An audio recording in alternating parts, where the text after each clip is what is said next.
Hello friends, நான் Rajkumar.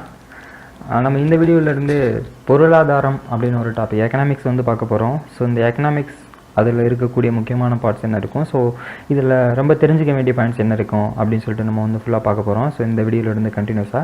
So இதுக்கு முன்னாடி வந்துட்டு நம்ம வரலாறு, மேத்தமெட்டிக்ஸில் சில டாபிக்ஸ் மட்டும் இருக்குது. ஸோ அதை பார்த்துப்போம். வரலாறு பார்த்துருக்கோம், அரசமைப்பின் அடிப்படை அப்படின்னு சொல்லிட்டு அரசமைப்பு பார்க்குறதுக்கு முன்னாடி பார்த்துருக்கோம். ஸோ அரசமைப்பு அதுக்கப்புறம் பார்த்துருக்கோம். இந்திய தேசிய இயக்கம் பார்த்துருக்கோம். ஸோ இந்த மாதிரி எல்லா ஃபிசிக்ஸ், கெமிஸ்ட்ரி, பாட்னி, சுவாலஜி எல்லாமே பார்த்துருக்கோம். ஸோ இதுக்கு முன்னாடி நீங்கள் எந்த வீடியோஸுமே நீங்கள் பார்க்கலன்னா எல்லாத்தையும் கிளிக் பண்ணி நம்ம பார்த்துக்கோங்க. யூடியூப்பில் தமிழ் அண்ட் ராஜ் அப்படின்னு சொல்லி டைப் பண்ணிங்கன்னா நம்ம சேனல் வந்துடும். ஸோ அதில் வந்து பார்த்துக்கலாம். தமிழ் அண்ட் ராஜுக்கு ஸ்பெல் வந்து THAMIZHAN ஸ்பேஸ் RAJ இந்த ஸ்பெல் போட்டு நீங்கள் யூடியூப்பில் சர்ச் பண்ணிங்க அப்படின்னா நம்ம சேனல் வந்துடும். ஸோ அதில் எல்லா வீடியோஸும் போட்டிருக்கோம். ஸோ அப்போது நம்ம இந்த மந்த் எண்டுக்குள்ளே வந்துட்டு ஜென்ரல் சயின்ஸ் இருக்க எல்லா பார்ட்ஸுமே நம்ம பார்த்து முடிச்சிடுவோம். ஸோ நெக்ஸ்ட் மந்த் நம்ம ஸ்டார்ட் ஆகும்போது ஃபுல் அண்ட் ஃபுல் நமக்கு தமிழ் அண்ட் கரண்ட் அஃபேர்ஸ் ரெண்டு மட்டும்தான் இருக்கும். ஸோ தமிழ், கரண்ட் அஃபேர்ஸ், அது கூட வந்துட்டு மேத்தமெட்டிக்ஸில் இம்பார்ட்டன்ட் பாயிண்ட்ஸு. தென் வந்துட்டு நம்ம இதுக்கு முன்னாடி பார்த்த வீடியோஸில் சில மிஸ் பண்ண பாயிண்ட்ஸ் எல்லாத்தையுமே வந்து அப்பப்போ மாற்றி அப்லோட் பண்ணிகிட்டே இருப்போம். ஸோ நீங்கள் வந்துட்டு நம்ம போகிற எல்லா வீடியோஸும் நம்ம கரெக்டாக பார்க்கணும், ஃபுல் அண்ட் ஃபுல் எல்லாமே கவர் பண்ணணும் அப்படின்னா நம்ம சேனலை மறக்காமல் சப்ஸ்கிரைப் பண்ணிக்கோங்க. அப்படின்னா மட்டும்தான் நம்ம போகிற எல்லா வீடியோஸ் வந்து கரெக்டாக உங்களை ரிசீவ் ஆகும். இப்போ நான் ஒரு பிளேலிஸ்ட்டில் வந்துட்டு பர்டிகுலர் வீடியோஸ் போட்டிருக்கேன் அப்படின்னா அந்த பிளேலிஸ்ட்டில் மிஸ் பண்ண வீடியோஸ், மிஸ் பண்ண பாயிண்ட்ஸ் எல்லாமே வந்துட்டு மறுபடியும் அதில் ஆட் பண்ணுவோம். ஸோ அதனால் வந்துட்டு சேனலை சப்ஸ்கிரைப் பண்ணால் மட்டும்தான் நம்ம போகிற வீடியோஸ் வந்து எப்போ ரிசீவ் ஆகிருக்கு, எப்போ போட்டிருக்காங்க அப்படின்னு சொல்லி எல்லாமே வந்துட்டு உங்களுக்கு வந்து கரெக்டாக ரிசீவ் ஆகும். ஸோ அந்த காரணத்தினால மறக்காமல் நம்ம சேனலை வந்து சப்ஸ்கிரைப் பண்ணிக்கோங்க. ஸோ ஓகே, நம்ம பொருளாதாரம் அப்படின்னு ஒரு டாபிக் வந்து நம்ம இப்போ இருந்து பார்க்க போகிறோம். ஸோ ஓகே, உள்ளே போகலாம். ஸோ இதில் வந்து பார்த்தோன்னா பொருளாதாரம். ஸோ இந்த பொருளாதாரம் அப்படிங்கணும் என்ன, ஏன் இதுக்கு இது என்ன சொல்லி கொடுக்குது அப்படிங்கிற மாதிரி பார்த்தோம் அப்படின்னா, ஸோ இதில் முழுக்க என்ன அப்படின்னா, நம்ம பணப்பற்றாக்குறை, நம்ம தேவையான உணவு, அந்த மாதிரி நமக்கு அன்றாட தேவை இருக்குல்ல, அதாவது நமக்கு அன்றாட தேவையான பொருள் வந்துட்டு எந்த பற்றாக்குறை இல்லாமல் ஸோ அந்த மாதிரி கரெக்டாக மெயின்டைன் பண்ணணும். ஸோ அந்த மாதிரி ரன் ஆகணும். ஸோ யாருக்கு எந்த ப்ராப்ளம் இருக்கக்கூடாது அப்படின்றத மெயின்டைன் பண்ணுறதுக்காக தான் இந்த பொருளாதாரம் அப்படின்னு ஒன்று வச்சுருப்பாங்க. ஸோ இந்த பொருளாதாரத்தில் ஸோ இது நாடுகளின் செல்வம் அப்படின்னு ஒரு புக்கு வந்து ஒருத்தவர் எழுதியிருந்தார். இவர் என்ன எழுதியிருந்தாரு அப்படின்னா, அந்த புக்குக்குள்ளே ஸோ இப்படி தான் இருக்கணும், ஸோ இந்த மாதிரி இருக்கணும், ஸோ இப்படி இருந்துச்சுன்னா அது வந்துட்டு இந்த பொருளாதாரத்தில் எந்த மந்தம் ஏற்படாது, பணவீக்கம், பண அளிப்பு, ஸோ இந்த மாதிரி ஏற்படாது. இந்த பணவீக்கம், பண அளிப்புலாம் நம்ம பின்னாடி பார்ப்போம். அதாவது என்னென்னா, ஸோ பணத்தோட மதிப்பு ரொம்ப அதிகமாகிட்டே போகும். ஸோ அந்த மாதிரி இருக்கக்கூடாது அப்படின்ற மாதிரி கொண்டு வரணும். தென் வந்துட்டு நம்ம யூஸ் பண்ணக்கூடிய உணவு, அந்த மாதிரி பொருள் வந்து பற்றாக்குறை ஏற்படக்கூடாது அப்படின்றதுலாம் இருக்கக்கூடாது அப்படின்னு நடத்துறதுக்காகவே சில டீம்லாம் மெயின்டைன் பண்ணாங்க. ஸோ அந்த டீம் வந்துட்டு திட்டக்குழுன்னு சொல்லுவாங்க. ஸோ அதில் வந்து என்ன பண்ணுவாங்கன்னா, ஒவ்வொரு 5 வருஷத்துக்கும் ஸோ இதில் பற்றாக்குறை இருக்குது, ஸோ இதை மாற்றிப்போம். ஸோ இந்த ஒரு 5 வருஷத்தில் வந்துட்டு வேலையின்மை வந்து ரொம்ப அதிகமாக திண்டாடுதுன்னா இந்த 5 வருஷத்தில் வந்து வேலைக்கு ரொம்ப கொடுப்போம் அப்படிங்கிறது. தென் வந்து அடுத்த ஒரு 5 வருஷத்தில் விவசாயம் வந்து கம்மியாக இருக்குது அப்படின்னு சொன்னால் அந்த 5 வருஷத்துக்கு வந்துட்டு விவசாயத்தை பற்றி சொல்கிறது.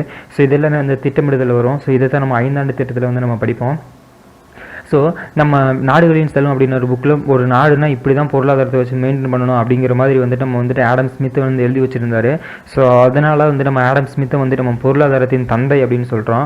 ஸோ பொருளாதாரம்னா நமக்கு தெரிஞ்சு போச்சு நம்ம மணி ப்ராப்ளம், ஸோ அண்டு நமக்கு அன்றாட தேவையான பொருள் இருக்குல்ல, ஸோ அதில் ஏதாவது நமக்கு வந்து வில்லங்கம் வராமல் வச்சு மெயின்டைன் பண்ணணும், அந்ததுக்காக ரன் பண்ணுறது தான் வந்துட்டு பொருளாதாரம். ஸோ இதில் வந்துட்டு பொருளாதாரத்தில் மந்தம் ஏற்பட்டுச்சுன்னா ஸோ ரொம்ப கஷ்டமாக இருக்கும். ஸோ அந்த மந்தம் வந்துச்சு நம்ம இந்தியாவிலையும். ஸோ அதை எப்படி சரி பண்ணாங்க, ஸோ அதெல்லாம் அப்படின்னு சொல்லிட்டு நம்ம பின்னாடி இருக்குது. ஓகே, நம்ம ஸ்டார்டிங் பொருளாதாரத்தின் தந்தை அப்படின்னு சொல்லி இது ரொம்ப முக்கியமான பாயிண்ட்டு. ஆடம் ஸ்மித் அப்படிங்கிறவர் தான். ஏன் வந்து நம்ம பொருளாதாரத்தின் தந்தைன்னு சொன்னோம்னா, நாடுகளின் செல்வம் அப்படின்னு ஒரு புக்கில் ஒரு பொருளாதாரம்னா ஒரு நாட்டில் இப்படி தான் வச்சு மெயின்டைன் பண்ணணும் அப்படின்னு எல்லா கண்டென்ட்டுமே உள்ள வந்து அவர் வந்து எழுதி வச்சுருந்தாராம். ஸோ அதனால் வந்துட்டு நாடுகளின் செல்வம் அப்படின்னு புக்குனால இவர் வந்து ஆடம் ஸ்மித்தை பொருளாதாரத்தின் தந்தை அப்படின்னு சொல்கிறோம். ஸோ இதுக்கு அடுத்து பார்த்தோன்னா பொருளாதாரத்தை ஒரு 2 விதமாக பிரிக்கிறாங்க. ஓகேவா, மைக்ரோ எக்கனாமிக்ஸ், மேக்ரோ எக்கனாமிக்ஸ். இந்த எக்கனாமிக்ஸ் அப்படின்னு சொல்லி வந்து கிரேக்க மொழி சொல்லிருந்து வந்துச்சு. இந்த எக்கனாமிக்ஸ் அப்படிங்கிறதுக்கு பேர் வந்துட்டு பொருளியல்னு சொல்லுவாங்க. ஸோ எக்கனாமிக்ஸ் அப்படிங்கிற கிரேக்க மொழி சொல்லிருந்தால் நமக்கு வந்துட்டு இந்த பொருளாதாரம் அப்படின்னு ஒரு வார்த்தை வந்து நமக்கு வந்துச்சு. ஸோ இதில் மைக்ரோ எக்கனாமிக்ஸ் அப்படின்னா நுண் பொருளியல்னு சொல்லுவாங்க. மேக்ரோ எக்கனாமிக்ஸ் அப்படின்னா பேரியல் பொருளியல்னு சொல்லுவாங்க. ஸோ இந்த நுண் பொருளியலுடைய தந்தை ஆல்பர்ட் மார்சல். ஓகேவா, ஸோ நம்ம நார்மலாக பார்த்தோம்னா ஸோ அங்கே பொருளாதாரத்தின் தந்தை ஆடம் ஸ்மித் பார்த்தோமா. ஸோ பொருளாதாரத்தின் தந்தை ஆடம் ஸ்மித், அதனால் தெளிவாக ஞாபகம் வச்சுக்கோங்க. பொருளாதாரத்தின் தந்தைன்னு கேட்டால் ஆடம் ஸ்மித்து. மைக்ரோனா சிறுசுன்னு சொன்னோமா. ஸோ இதில் வந்து பாருங்க, மைக்ரோவுக்கு ஆல்பர்ட் மார்சலும், மேக்ரோவுக்கு வந்துட்டு ஜேம் கீன்ஸும். ஸோ இதை எப்படி ஞாபகம் வச்சுக்கிறதுனா, மைக்ரோவில் வந்து பிரெட்டு, ஸோ ஆல்பிரெட். ஓகேவா, பிரெட்டு சிறுசாக இருக்குது, மேக்ரோ எக்கனாமிக்ஸ்னால் பெருசாக, கீன்ஸ் அப்படிங்கிறது பீன்ஸ் ஞாபகம் வச்சுக்கோங்க. பிரெட்டு சிறுசாக இருக்குது, உள்ளே இருக்க பீன்ஸ் வந்து ரொம்ப பெருசாக இருக்குது அப்படின்னு சொல்லி ஒரு ஃபன் டைலாக் ஞாபகம் வச்சுக்கிட்டிங்கன்னா, ஸோ மைக்ரோவுக்கும் மேக்ரோவுக்கும் உள்ள வார்த்தை வந்து மறக்க போகிறது கிடையாது. ஸோ மைக்ரோவுக்கு வந்து ஆல்பர்ட் மார்சலும், மேக்ரோவுக்கு வந்துட்டு ஜேம்ஸ் கீன்ஸும். ஓகேவா? ஸோ இந்த மைக்ரோ எக்கனாமிக்ஸோட தந்தைன்னு சொல்கிறதுக்கு ஒரு காரணம் என்ன அப்படின்னா, பொருளாதார கோட்பாடு வந்து இவர் வந்து எழுதி வச்சிருக்காரு. ஆல்பர்ட் மார்சல் பொருளாதார கோட்பாடு எழுதி வச்சிருக்காரு. ஜேம்ஸ் கீன்ஸ் வந்துட்டு நாடு மற்றும் தொழில் அப்படின்னு ஒரு டாப்பிக்கில் ஒரு புக் எழுதி வச்சிருக்காரு. ஸோ இந்த மாதிரி ஒரு நாட்டில் பொருளாதாரம் இப்படி மெயின்டைன் பண்ணணும் அப்படின்ற மாதிரி, ஸோ அந்த பற்றி ஒவ்வொருத்தங்களும் ஒவ்வொரு விதமான கருத்தை சொல்லுவாங்கல்ல, ஸோ அந்த மாதிரி எல்லாமே வந்து இவங்க வந்து எழுதி வச்சுருக்காங்க. ஸோ அதனால் இவர் வந்துட்டு ஆல்பர்ட் மார்சலை வந்து மைக்ரோ எக்கனாமிக்ஸ் அவருடைய தந்தையும், மேக்ரோ எக்கனாமிக்ஸோட தந்தை வந்து ஜேம்ஸ் கீன்ஸ்னு சொல்கிறோம். ஓகேவா? இந்த ஜேம்ஸ் கீன்ஸ் என்ன சொல்லியிருப்பாங்க அப்படின்னா, இந்திய நவீன பொருளாதாரத்தின் தந்தை அப்படின்னு சொல்லி வச்சுருக்காங்க. நவீன பொருளாதாரத்தின் தந்தை ஜேம்ஸ் கீன்ஸ். பொருளாதாரத்தின் தந்தைனா ஆடம் ஸ்மித்து, மைக்ரோ எக்கனாமிக்ஸ்னால் மைக்ரோனா சிறுசு பிரெட்டு, மேக்ரோனா பெருசு பீன்ஸு, நவீன பொருளாதாரம் அப்படின்னு கேட்டாலும் அந்த ஜேம்ஸ் கீன்ஸ் தான். ஓகேவா? அப்புறம் பெருமந்தத்தின் பாதுகாவலன் அப்படின்னு சொன்னால் நான் ஒன்று எழுதி வச்சுருந்தாராம். ஓகேவா? இவர் யார்? நம்ம ஜேம்ஸ் கீன்ஸ் வந்து பெருமந்தத்தின் பாதுகாவலன் அப்படின்னு சொல்லுவாங்க. ஸோ இவர் என்ன பண்ணியிருந்தாருன்னா, இந்த ஒரு டைம் வந்துட்டு பெருமந்தம் ஏற்படும் போது 1930 பெருமந்தம் ஏற்படும் போது, ஸோ அதை சரி பண்ணுறதுக்கான மெத்தடை வந்துட்டு இவர் வந்து சால்வ் பண்ணி கொடுத்தாராம். ஸோ இப்படி இருந்தால் சரி பண்ணிடலாம் அப்படின்னு சொல்லிட்டு, ஸோ அந்த காரணத்தினால ஜேம்ஸ் கீன்ஸ் வந்து பெருமந்தத்தின் பாதுகாவலன் அப்படின்னு வந்து சொல்கிறாங்க. தென் நவீன பொருளாதாரத்தின் இலக்கணம். ஸோ இதை எழுதுனது யாருன்னா சாமுவேல்சன். ஸோ இதையும் கேட்பாங்க, முக்கியமான பாயிண்ட்ஸ். ஸோ இப்போ நம்ம 4 பேர் பார்த்துருக்கோம். ஸோ இந்த 4 பேர் ரொம்ப முக்கியமானவங்க. நவீன பொருளாதாரத்தின் இலக்கணத்தை எழுதினவர் சாமுவேல்சன், பொருளாதாரத்தின் தந்தை ஒரு ஆள், நுண்பொருளியலின் தந்தை ஒரு ஆள், பேரியல் பொருளின் தந்தை ஒரு ஆள். ஸோ ஓகே, இப்போ 4 பேர் பார்த்துருக்கோம். ஸோ இந்த 4 பேர் முக்கியமாக பார்த்துக்கோங்க. தென் வந்து பொருளியலின் அடிப்படை கூறுகள். ஒரு பொருளியலின் அடிப்படை, ஒரு பொருளாதாரத்துக்கு அடிப்படை என்னதுன்னா நுகர்வு, உற்பத்தி, பகிர்வு. ஸோ இந்த 3 வந்துட்டு அடிப்படையான கூறுகள். நமக்கே தெரியும் நுகர்வு என்ன, உற்பத்தி என்ன, பகிர்வு என்ன தெரியும். ஸோ இப்படி இருந்தால் தான் வந்து பொருளாதாரத்தை மெயின்டைன் பண்ண முடியும் அப்படிங்கிறது இதான் அடிப்படை கூறுகள். ஸோ இதில் உற்பத்தி காரணிகள் சொல்கிறோம். ஸோ உற்பத்தி காரணிகள்னால் ஒன்று நிலம், லேண்டை வந்துட்டு பார்க்குறது, லேண்ட் மூலமாக நமக்கு வந்து எதாவது கிடைக்கும்ல. ஸோ அது வந்து நிலம்ங்கிறது உண்மையான உற்பத்தி காரணி. அது வந்து ரெண்ட், வாரம்னு சொல்லுவாங்க. வெகுமதி அப்படிங்கிறது வந்து ரெண்ட்டு. உழைப்பு அப்படிங்கிறது உண்மையான காரணி. அதுக்கு வந்து நமக்கு கிடைக்கிறது வந்து கூலி கிடைக்கும். மூலதனம் கிடைக்கிறது பெறப்பட்ட உற்பத்தி காரணி, நமக்கு கிடைக்கிறது வட்டி கிடைக்கும். நிர்வாகம் அப்படிங்கிறது பெறப்பட்ட உற்பத்தி காரணி, லாபம் கிடைக்கும். ஸோ அதாவது ஒரு நிர்வாகம் வச்சு ஒரு இடத்த வச்சு மெயின்டைன் பண்ணுது அப்படின்னா அந்த நிர்வாகத்துக்கு தான் எல்லா லாபமும் போகும். ஸோ அவங்க இன்வெஸ்ட் பண்ணதுக்கு நமக்கு கிடைக்கிறது வட்டி கிடைக்கும். ஸோ அங்கே இருக்கக்கூடிய பிற பீப்புளுக்கு வந்து உழைப்பு இருக்குல்ல, ஸோ அங்கே அந்த லேண்டில் வந்து விவசாயம் பண்ணக்கூடியவங்களுக்கு உழைப்புக்கு வந்து கூலி கிடைக்கும். அந்த இடத்துக்கு வந்து வாரம் ரெண்ட் கிடைக்கும். ஸோ ரெண்ட் இருக்குல்ல, ஸோ அது வந்து ரூம் ரெண்ட் இருக்கு மாதிரி, அது மாதிரி அந்த லேண்டுக்கான ரெண்ட் வந்து கிடைக்கும். ஸோ இது வந்துட்டு நிலமும் உழைப்பும் உண்மையான உற்பத்தி காரணிகள், மூலதனமும் நிர்வாகமும் வந்து பெறப்பட்ட உற்பத்தி காரணிகள். ஸோ டிஎன்பிசி பொறுத்த வரைக்கும் கொஸ்டின் கேட்பாங்க. ஸோ ஞாபகம் வச்சுக்கோங்க. ஸோ மூலதனம் அப்படிங்கிறது உண்மையான உற்பத்தி காரணி அப்படிங்கிறது சரியா தவறா அப்படின்னு கொஸ்டின் கேட்க வாய்ப்பு இருக்குது. இல்லைன்னா மூலதனம் அப்படிங்கிறதுனால நமக்கு கிடைக்கிறது வாரமாக கூடிய வட்டியாக லாபமாக கொஸ்டின் கேட்க வாய்ப்பு இருக்குது. ஸோ பார்த்துக்கோங்க. ஸோ நம்ம இதில் போகிறது எல்லாமே நம்ம வந்து ரொம்ப முக்கியமான பாயிண்ட்ஸ் மட்டும்தான் போடுறோம். நம்ம ஃபுல் அண்ட் ஃபுல் எல்லாமே டீப்பாக வந்து ரொம்ப உள்ள ஆழமாக போகலை. ஸோ முக்கியமான பாயிண்ட்ஸ். ஸோ இதில் நீங்கள் ஏதாவது ஒன்று மிஸ் பண்ணீங்க அப்படின்னாலும் உங்களுக்கு வந்து கொஸ்டின்ஸ்குள்ளே அந்த அளவுக்கு ஈஸியாக பண்ண முடியாது. ஸோ நம்ம போடுற ஒவ்வொரு பாயிண்ட்ஸும் ரொம்ப முக்கியம். ஸோ எல்லாத்தையுமே எடுத்து நோட்ஸ் எடுத்து வச்சுக்கோங்க. ஸோ அதான் கரெக்டாக இருக்கும். ஸோ இதில் வந்து நாட்டு வருமானம், ஒரு நாட்டுக்கு வருமானம் அப்படின்னு சொல்கிறாங்க. ஸோ இந்த வருமானம் எப்படி கிடைக்கும் நம்ம பின்னாடி பார்ப்போம். இதில் வந்துட்டு என்னன்னா, இந்த நாட்டு வருமானத்தை வந்து யார் மெயின்டைன் பண்ணுவாங்க அப்படின்னா இந்திய தேசிய வருமான முறை அப்படிங்கிற ஒரு இந்திய தேசிய வருமானம் அப்படிங்கிறது வந்துட்டு ஒரு நாட்டினுடைய வருமானம் சொல்லுவாங்க. ஸோ நாட்டு வருமானத்தை எப்படின்னா இந்த அறிவியல் பூர்வமான இந்த 2 மெத்தடை பயன்படுத்தி வந்து நாட்டு வருமானத்தை ஃபைன் பண்ணாங்க. ஸோ கண்டுபிடிப்பாங்க. ஸோ அது என்னென்ன மெத்தட்னா இந்திய தேசிய வருமான முறை அப்படின்னு ஒரு மெத்தடும், அறிவியல் பூர்வமான வருமான கணக்கெடுப்பு அப்படின்னு ஒரு மெத்தடும். இந்த 2 மெத்தடுமே வந்துட்டு VK ராவ் தான் வந்துட்டு இன்ட்ரோ பண்ணி வச்சார், அறிமுகப்படுத்தினார். ஸோ இவர் தான் வந்துட்டு இந்திய தேசிய வருமான முறை மற்றும் அறிவியல் பூர்வமான வருமான கணக்கெடுப்பு அப்படின்னு சொல்லிட்டு இந்த 2 முறையும் பயன்படுத்தி ஒரு நாட்டினுடைய மொத்த வருமானத்தை வந்து கணக்கிட்டார். ஸோ யார்? VK ராவ். ஓகேங்களா? நாட்டினுடைய வருமானத்தை ராவ் அப்படிங்கிறது நாட்டினுடைய வருமானத்தை ராவுறது தேர்றதுன்னு சொல்லுவாங்கள்ல, ராவுரம் அப்படின்னு சொல்லிட்டு. ஸோ அதில் தேர்றதை ஞாபகம் வச்சுக்கோங்க. நாட்டினுடைய வருமானத்தை தேர்றது யாருன்னா ராவ். ஓகே, தேர்றது ராவ். ஸோ சிம்பிளாக ஞாபகம் வச்சுக்கலாம்ல. தென் வந்துட்டு தேசிய வருமானம். ஒரு நாட்டுக்கு வருமானம் அதை தான் சொல்கிறேன். ஒரு நாட்டின் ஒரு ஆண்டுக்கு அவங்க உற்பத்தி பண்ண மொத்த அளவும் அதுக்கு வேலை பார்த்த அளவும். ஸோ இதை தான் வந்துட்டு ஒரு நாட்டினுடைய தேசிய வருமானம்னு சொல்லுவாங்க. ஒரு வருஷத்தில் இப்போ வந்துட்டு 10,000 மூட்டை ஒரு நாட்டுன்னு எடுத்துக்குவோம். ஒரு நாட்டுக்கு 1,00,000 மூடை நெல் எடுத்திருக்காங்கன்னா, ஸோ அந்த எடுத்த நெல்லும் அந்த 1,00,000 மூடைக்கு எடுக்கிறதுக்கு பார்த்த அந்த வேலையோட ஆட்கள் இருக்காங்கல்ல, ஸோ அந்த பணிகளும் மொத்தமாக சேர்ந்து தான் தேசிய வருமானம்னு சொல்லுவாங்க. அந்த நாட்டினுடைய மொத்த வருமானமும் சொல்லுவாங்க. ஓகேங்களா? ஸோ இதை வந்து நமக்கு என்னென்ன மெத்தட்னா, உற்பத்தி முறை, வருமான முறை, செலவின முறைன்னு ஒரு 3 மெத்தட் இருக்குது. ஸோ இந்த மெத்தட் என்னென்னா, உற்பத்தி முறையில் நமக்கு நாட்டினுடைய வருமானம் எந்த மாதிரி வருது அப்படின்னு சொல்லி பார்க்கலாமா. ஒன்று ஜிடிபி, கிராஸ் டொமஸ்டிக் ப்ராடக்ட்னு சொல்லுவாங்க. இது என்னதுன்னா, அந்த நாட்டுக்கு உள்ள மொத்த உள்நாட்டு உற்பத்தி அப்படிங்கிறது அந்த உள்நாட்டுக்கு உள்ளேயே உற்பத்தி பண்ண மொத்த அளவு, அதை வந்து ஜிடிபின்னு சொல்லுவாங்க. ஒரு நாட்டுக்கு உள்ள எவ்வளோ உற்பத்தி பண்ணியிருக்காங்க. இப்போ நம்ம இந்தியாவுக்குள்ள வந்துட்டு ஒரு 1,00,000 நெல் மூடை எடுத்திருக்காங்கன்னா, ஸோ அந்த ஜிடிபி, நம்ம ஜிடிபிங்கிறது என்னதுன்னா, அந்த மொத்தமாக உற்பத்தி பண்ண அந்த 10,000 மூடை நெல், 1,00,000 மூடை நெல்லுன்னு சொல்கிறோம்ல, ஸோ அதுதான் வந்துட்டு கிராஸ் டொமஸ்டிக் ப்ராடக்ட்னு சொல்லுவாங்க. ஜிடிபி, ஓகேவா, ஜிடிபி அப்படின்னு சொல்லுவாங்க, மொத்த உள்நாட்டு உற்பத்தி. என்டிபி, நெட் டொமஸ்டிக் ப்ராடக்ட் அப்படின்னா நிகர உள்நாட்டு உற்பத்தினா என்னன்னா, நிகர உள்நாட்டு உற்பத்தி, அதாவது 1,00,000 மூடை நெல் எடுத்திருப்பாங்க. ஸோ அதில் வந்த தேய்மானம், அதாவது தேய்மானம்னா அது கழிவு போக கரெக்டாக இருக்குது, இப்போ கரெக்டாக இருக்கும்ல, ஸோ அந்த மாதிரி பார்க்குறது. அதாவது எப்படி சொல்லுவாங்கன்னா, இப்போ நம்ம ஒரு எலக்ட்ரானிக்ஸ் பொருள் எடுத்துட்டோம் அப்படின்னா, ஸோ எலக்ட்ரானிக்ஸ் பொருள் வந்துட்டு 1,00,000 ரூபாய்க்கு எடுக்கிறோம். ஸோ அதில் வந்துட்டு வேஸ்ட் ஆகுறது வந்துட்டு 50,000 ரூபாய்க்கு வேஸ்ட்டாக போச்சுன்னா, ஸோ 1,00,000 50,000 கழிச்சுன்னா மிச்சம் இருக்குதுன்னா அந்த 50,000. ஸோ அந்த மட்டும்தான் நம்ம வந்துட்டு நெட் டொமஸ்டிக் ப்ராடக்ட்ல சொல்லியிருப்பாங்க. ஓகேவா? ஸோ அதான் வந்து நம்ம சொல்லியிருப்பாங்க. ஜிடிபினா மொத்தமாக வர்றது, மொத்தமாக உற்பத்தி பண்ணுறது. என்டிபினா மொத்தமாக உற்பத்தி பண்ணது கூட தேய்மானத்தை கழிச்சது வந்து என்டிபி, நெட் டொமஸ்டிக் ப்ராடக்ட்னு சொல்லுவாங்க. அடுத்து மொத்த தேசிய, இது வந்து மொத்த உள்நாட்டு உற்பத்தி நம்ம மேலே வந்து பார்த்தது. ஜிடிபி, என்டிபிங்கிறது டொமஸ்டிக் உள்நாட்டு உற்பத்தி. ஜிஎன்பி மொத்த தேசிய உற்பத்தின்னு என்னென்னா, நம்ம மொத்த ஏரியாவுக்குள்ள, ஜிடிபிங்கிறது மொத்த ஏரியாவுக்குள்ள கண்டுபிடிச்சதா, மொத்த ஏரியாவுக்குள்ள உற்பத்தி பண்ணதா, அது கூட வெளிநாட்டிலேருந்து வந்த பொருளையும் சேர்த்தோம்னா நேஷனல் ப்ராடக்ட். ஓகேவா? கிராஸ் நேஷனல் ப்ராடக்ட், மொத்தமாக தேசிய உற்பத்தின்னு சொல்லுவாங்க. என்என்பினா நெட் நேஷனல் ப்ராடக்ட், அதாவது மொத்த தேசிய நிகர உற்பத்தி. ஓகேவா? நிகர உற்பத்தி, தேசியத்தில் மிச்சமாக இருக்கிறது என்னன்னா, அந்த மேலே பார்த்தோம் அந்த ஜிஎன்பி, அதாவது மொத்தமாக நம்ம கண்டுபிடிச்ச உள்நாட்டு உற்பத்தி கூட எதை சேர்த்தணும் அப்படின்னா, வெளிநாடையும் சேர்த்தோம்னா நமக்கு வந்துட்டு தேசிய உற்பத்தி கிடைச்சிடும். ஸோ அது கூட தேய்மானத்தை கழிச்சோம்னா மொத்தமாக இருக்கக்கூடிய மொத்த தேசிய நிகர உற்பத்தி, நமக்கு ஃபைனல் அவுட்புட்டான லாபம் வந்து நமக்கு வந்து கிடைக்கும் அப்படின்னு சொல்கிறாங்க. இந்த மெத்தட் வந்து நமக்கு வந்து இப்படி தான் வந்துட்டு உற்பத்தி முறையை வந்து நம்ம பார்க்குறோம் அப்படின்னு வந்து நமக்கு சொல்கிறாங்க. ஓகேவா? ஜிடிபின்னு என்ன, என்டிபின்னு என்ன, ஜிஎன்பின்னு என்ன, என்என்பின்னு என்ன, ஸோ இதை நல்லா பார்த்துக்கோங்க. ஸோ இது புரியுற அப்படியே இந்த வீடியோ பாஸ் பண்ணி வச்சு இந்த நோட்ஸை எடுத்து வச்சுட்டு நீங்கள் வந்து பாருங்கள், உங்களுக்கு அந்த டிஃப்ரென்ஸ் வந்து நமக்கு தெரியும். தென் வருமான முறையில் அப்படின்னா என்னென்னா, தனிநபர் வருமானம், தலா வருமானம் 2 இருக்குது. ஸோ தனிநபர் வருமானம் அப்படின்னா, இப்போது நீங்கள் ஒரு வருஷத்துக்கு எவ்வளோ சம்பாதிக்கிறீங்களோ அது உங்களுடைய தனி வருமானம்.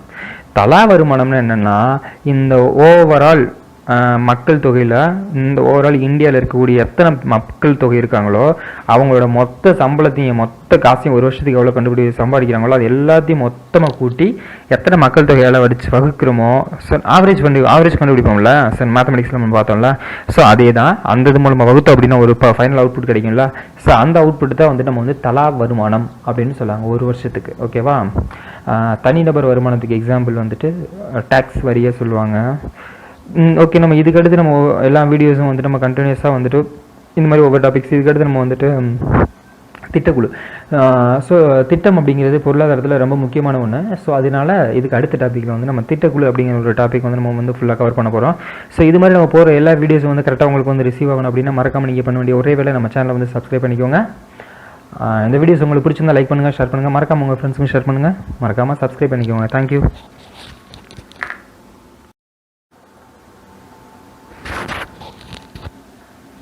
ஹலோ ஃப்ரெண்ட்ஸ், நான் ராஜ்குமார். இப்போ நம்ம பார்த்துருக்கிறது வந்து பொருளாதாரம் அப்படின்னு ஒரு டாப்பிக்கில் வந்து 2வது வீடியோ பார்த்துட்ருக்கோம். ஸோ இதில் வந்து நம்ம திட்டக்குழு அப்படின்னு ஒரு டாபிக் வந்து நம்ம பார்க்க போகிறோம். ஸோ இதுக்கு முன்னாடி லைட்டாக ஒரு கான்செப்ட், அதாவது திட்டக்குழுலாம் என்ன, அந்த பொருளாதாரம்னா என்ன, ஸோ அதனுடைய தந்தைகள்லாம் என்ன, சும்மா லைட்டாக பார்த்தோம்.